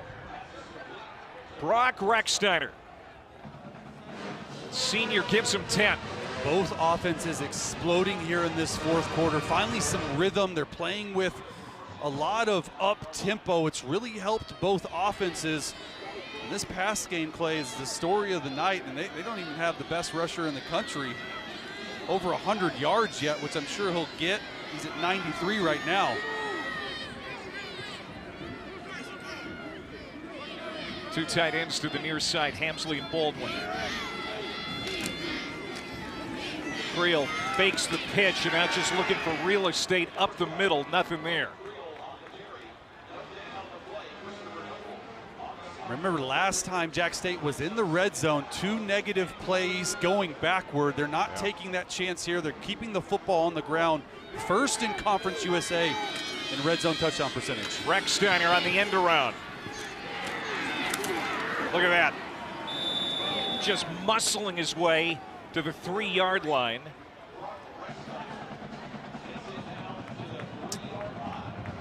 You got the entire playbook open here, Clay. This is 4-down territory. No doubt about it. You got DeAndre Johnson. Let's see if they go back to the well for a 3rd time. 6'8". 2 tight ends to the right. Cook in the backfield with Creel. It is Cook. Daylight up the middle, touchdown.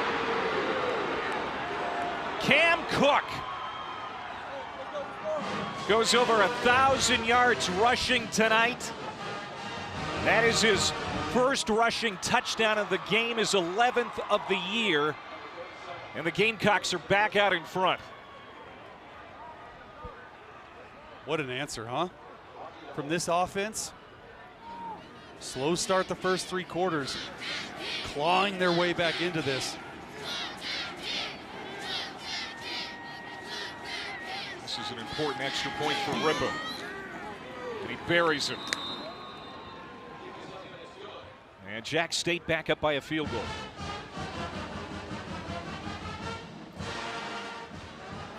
Parker Hughes just overruns it, 9 and 3. Right there, Alex Mitchell. Watch him go to the left, overruns it, doesn't fit his gap. And that's what they've been so good at tonight, is gap awareness. They talk so much about fitting the box leading up to this Jack State game, and Middle Tennessee, for the lion's share, like you just said, they've done such a masterful job, but yeah, fatigue probably starting to set in against this team that just never relents in the run game. And that's what we were talking about all night, was how Middle Tennessee is playing the run game. Exactly what you said. They played it really well in the first half, and 72 rushing yards in the second half, plus a touchdown. They've done a really nice job of tackling the ball carrier. But just this last 2 drives, they've let these plays turn into explosive plays. So many eyes around Conference USA keeping an eye on this one tonight. Certainly folks in Kennesaw waiting to see if the Owls are going to be alone in first place at the end of tonight, or if Jack State will be there 2-4-0 in Conference USA. And this is a touchback. Middle Tennessee will have it at the 25-yard line with 4:29 to go. So this was coming into the night. The odds to win Conference USA according to ESPN Analytics, and Kennesaw State, after the victory over UTEP last night at home, put the Owls up to 47%, Jack State 27%, and Western Kentucky certainly in the mix at 4-1 in league play. But what a story the Owls have been. And Jerry Mack, first-year head coach. Playing 2 quarterbacks, too. Yeah. Dexter Williams and Mario Odom. Both do things a little bit differently, but it seems like when the other one comes in, they just give enough spark to change the feel of that team at the right time. Absolutely. Big drive right here from Middle Tennessee State. Nick Vattiato. With a 6-play, 75-yard drive for a touchdown on the last series. Good move along the sideline for Middlebrook. That's a gain of 8, maybe 8.5. Miles Butler knocks him out of bounds. 16 touches on the night for Middlebrook. More of this. They wanted to come into the game getting him 20 touches, sort of taking over this second half on the ground and through the air. Vattiato's lived all day long, was Hunter Tipton and Middlebrook. Just got a peek of Bodie Reeder, the offensive coordinator for the Raiders. Vattiato. Well defended, a flag comes in, that pass was caught. Tyron Taylor, just like a bed sheet over Najee Cox, but Cox was able to make the catch. Now we'll see what the flag's about. He's draped all over him, it's gotta be PI. Like a bed sheet. Yeah. And still Cox caught that. That was a tremendous play. So a pass interference call. Now the ball goes out to the 40-yard line for Middle Tennessee.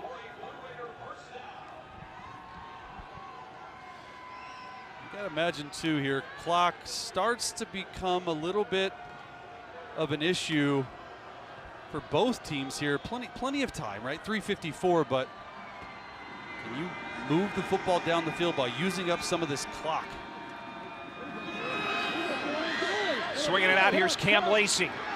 Good run to the 41 of Jack State, a run of 19. He's their fastest player, using that speed for another explosive play against this Jack State defense. Going tempo again. I've been really impressed with the run game tonight from the Blue Raiders. Now that's not their forte. Pumping. Vattiato's going to be sacked. Second sack tonight for the Gamecocks. There's a marker on the play. Jawan Campbell got home. Oya Badajo joining in on the fun. This would be a killer if this stands. You cannot hold on to the football.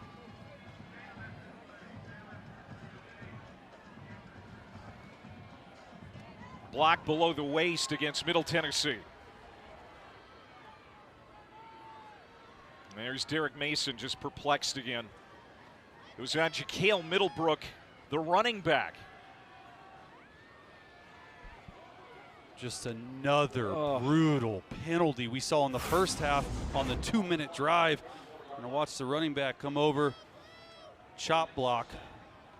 And this is what plagued Middle Tennessee. It's plagued them all season, but especially in the last game against Delaware, a game that they could have won on the road. Key penalties late, and that really hurts. So it's now 1st and 25. That's an interesting penalty because he was not engaged with anyone. Would have loved to hear the explanation from the ref.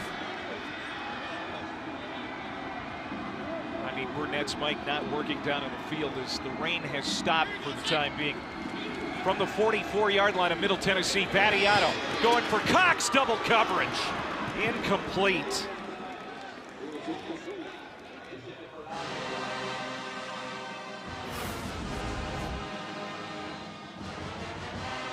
Jaheim Jenkins, number 22, and yeah, Trevor Woods, 43. He had a beeline on this football. If Cox did not hit it, it was a interception, no doubt about it.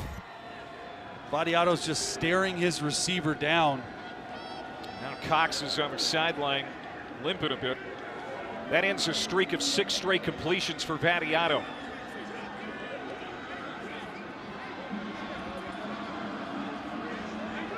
Jacksonville State just got a sideline warning from the officials.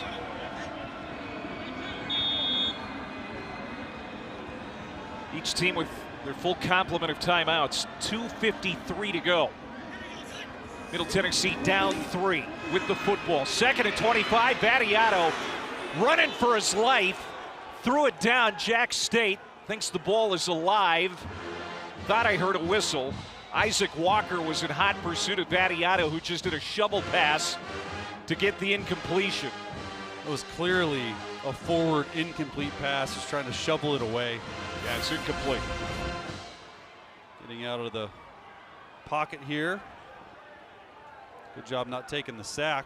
And Isaac Walker, just the guy to do it. He leads Jack State in sacks and tackles for loss. He was crowding in on Battiato, and he knew it. So now 3rd and 25, and this next play could decide the outcome of this football game, even though they're probably going to, take 2 plays. Yep. But this is big. So 2:48 left. If you don't get the close to the first down mark, you're not going for it. You have to run your punt team on the field to make sure you get the punt off before the 2-minute timeout. They rush 4 down the middle and knocked away. Intended for Lacey. Tyron Taylor was there, the starting corner out of Huntersville, North Carolina. And it's 4th down. And the punt unit will come out. Really nice pass breakup by number 5, Taylor. Hits him right off the hands. Taylor gets his hands in there. Tight window throw versus too high safety man look. And story of the game. We saw it in the first half on the 2-minute drive. 2 crucial penalties. Moved them back, did not get points, and we see it here. How many times do we hear Derek Mason say it this week? When you play Jack State, you got to take advantage of your drives because they limit your possessions. It's very possible the Blue Raiders do not get the football back. As this rolls inside the 5. There's a 51-yard punt for Ashton Logan, 2.5 to go. And what did Derek Mason tell us in meetings? You cannot beat 2 opponents. Yeah. They have beat themselves tonight more than Jack State has beat them. See the 4th quarter here, drive results. 3 scores, 3 drives, a field goal, 2 touchdowns. No bigger time than right now if you're the Blue Raiders defense to continue what you had going in the first 3 quarters of the game. You have to tackle. You know the football is going to stay on the ground to Cam Cook. Can you tackle him in space?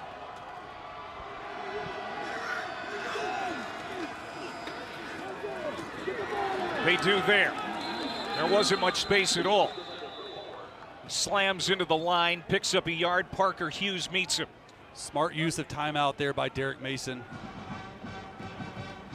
Timeout call by the Blue Raiders. 2 remaining. And they have 3 more clock stoppages as well, including the 2-minute timeout. Man, Derek Mason, it's been a tough couple of seasons since taking over the job here in Middle Tennessee. Middle Tennessee, they've lost all 3 CUSA games by combined 13 points. I mean, they've been in every game except that Week 2 loss at Wisconsin, but coming off the 3-9 season, 1-6 right now. I mean, what a feeling of optimism, though, an upset win over Jack State would give this program if they could pull it off tonight. Yeah, one thing was undeniably true was the belief that Derek Mason has in his team. Even though things have gone wrong, they've been really close, just have been beating themselves. Middle Tennessee has 5 defensive linemen in the game, going jumbo, 1 safety deep to try and stop this run. 2nd and 9, Cook again, right up the middle. Not much there, and Middle Tennessee will bang another timeout. That's what it's going to come down to on 3rd down. It's going to be 3rd and a long 7 for the Gamecocks. Gamecocks have to keep it on the ground. And if I'm Derek Mason, I would save this last timeout.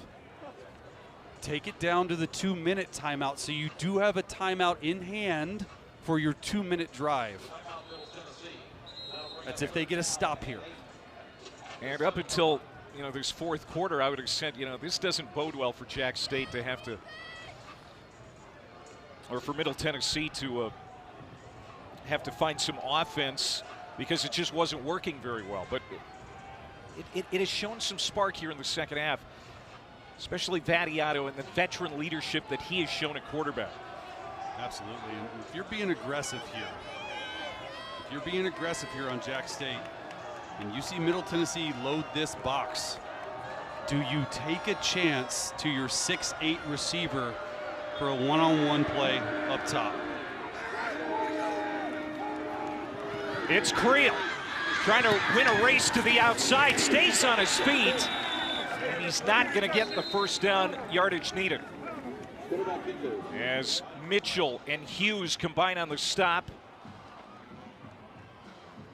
Yeah, smart by Derek Mason, Yeah, not he does taking not a call the timeout. timeout. Really smart move by him.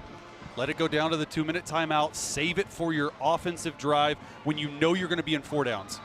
Boy, Creel thought for a moment he might have enough to get to the 1st down, but Middle Tennessee closed on him quickly. The final 2 minutes in Murfreesboro coming up.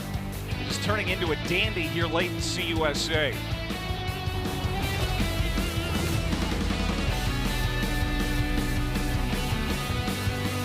We're going to decide who's the better team. It is wide open. Can you believe it? Who's in the driver's seat to get to the playoffs? The top 25 rankings reveal and 12-team CFP projection. Tuesday on ESPN. First college football rankings coming out next Tuesday. Punt, Connor Donaghy. After the 3-and-out for Jack State, it's a good kick. Pushes Middle Tennessee back to their side of the field. It's a 41-yard punt. All right, so here's the 4th quarter tonight. Jack State, 17 points. Middle Tennessee, 7. And now Nick Vattiato, who was kind of put on notice by his head coach Derek Mason leading up to this game. I need you to be better. Can he lead a scoring drive? Would either tie it or put him ahead with 1:53 to go and just 1 timeout remaining. 22 yards is what you need realistically to get in field goal range for Hathaway. 22 yards, still have a timeout. Clock stops after 1st down. Jacob Hathaway, kicker from Wales. The tight end, Tipton. And there's Caleb Nix bringing him down. It's a loss of 1. Boy, has Nix been good. Had an interception earlier tonight. And now Middle Tennessee hoping their tight end can get back up. Hunter Tipton That was his 5th catch tonight.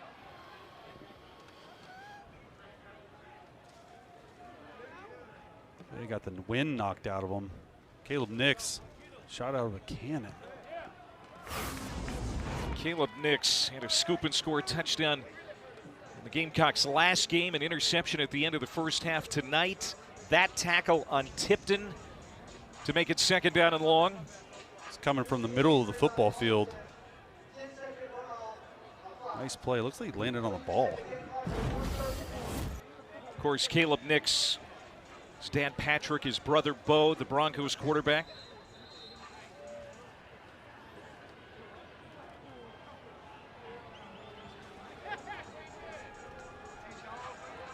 The ball had not been spotted yet. So no timeout lost, but there was a 10-second runoff. So the clock now with 1:30 to go. In and out of the hands and nearly intercepted by Miles Butler. Middlebrook, another drop for Middle Tennessee tonight, and this has been a big storyline in their season. Way too many drops. That's their 15th of the year. Yeah, you can't have that. He tried to run before he caught it. 2 downs to get 12 yards. Jack State trying to hold on and get out of town undefeated in the league play. It's been a battle tonight. Nick Vattiato over the middle, incomplete. Middle Tennessee wants a flag, and they're not going to get it. Tyron Taylor, good coverage. He was going up against A.J. Jones. Jones wanted a flag. A.J. Jones going in the middle of the field after the pressure. Sure looks to me he got pulled there before, and that's a tough one. And so now it all comes down to this for Middle Tennessee. He's got his hand on the back of the jersey. 4th and 12. Trying to get lined up correctly. Play clock at 3. They get it off in time. Pressure coming. Vattiato uncorks. And Jones fell down. It's incomplete, and Jack State will take over.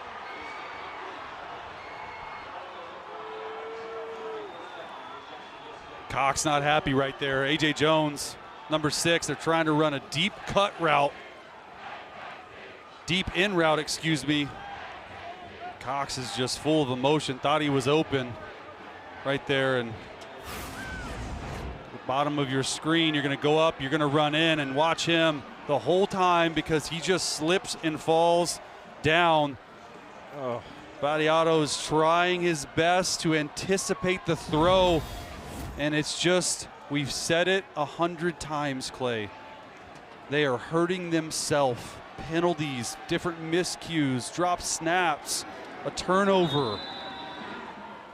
Just a microcosm of their entire season. If you're Derek Mason, it's got to be so frustrating. Jacksonville State, under a minute to go, and then they will join the Owls of Kennesaw State, the Cinderella story of the year in CUSA at 4-0. And there's Charles Kelly, first-year head coach, an Alabama native. He has come full circle. He started his coaching career at Jack State back in 1994. He's been around college coaching for a long time, but always as an assistant. Helped win a couple of national titles, one at Florida State, one at Alabama. Said if he was going to be a head coach, it had to be the right fit, and he felt Jack State was it. And they are going to stay undefeated in Conference USA. Now, there are several teams that are going to go into November clawing for a championship game appearance. These are the 3 at the top of the list.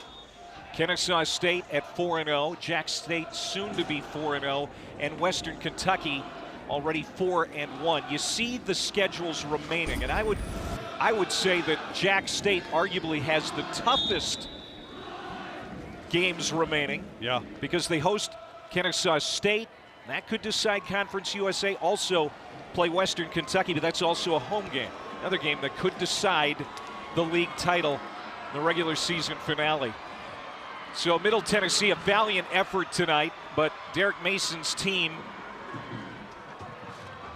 drops another one as they have now lost 5 in a row.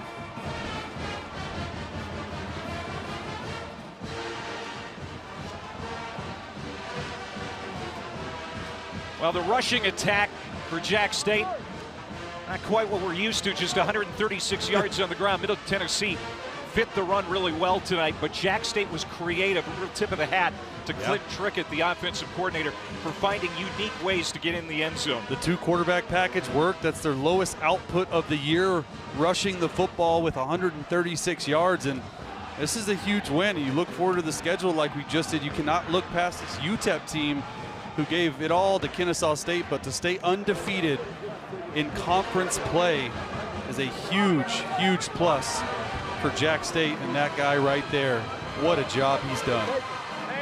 Middle Tennessee now 1-7, 0-4 in the league. 5-3 for Jack State, 4-0 in CUSA. For Chase Daniel and our entire crew, I'm Clay Matvick. Time now for Sports Center. Hey, our man DeAndre.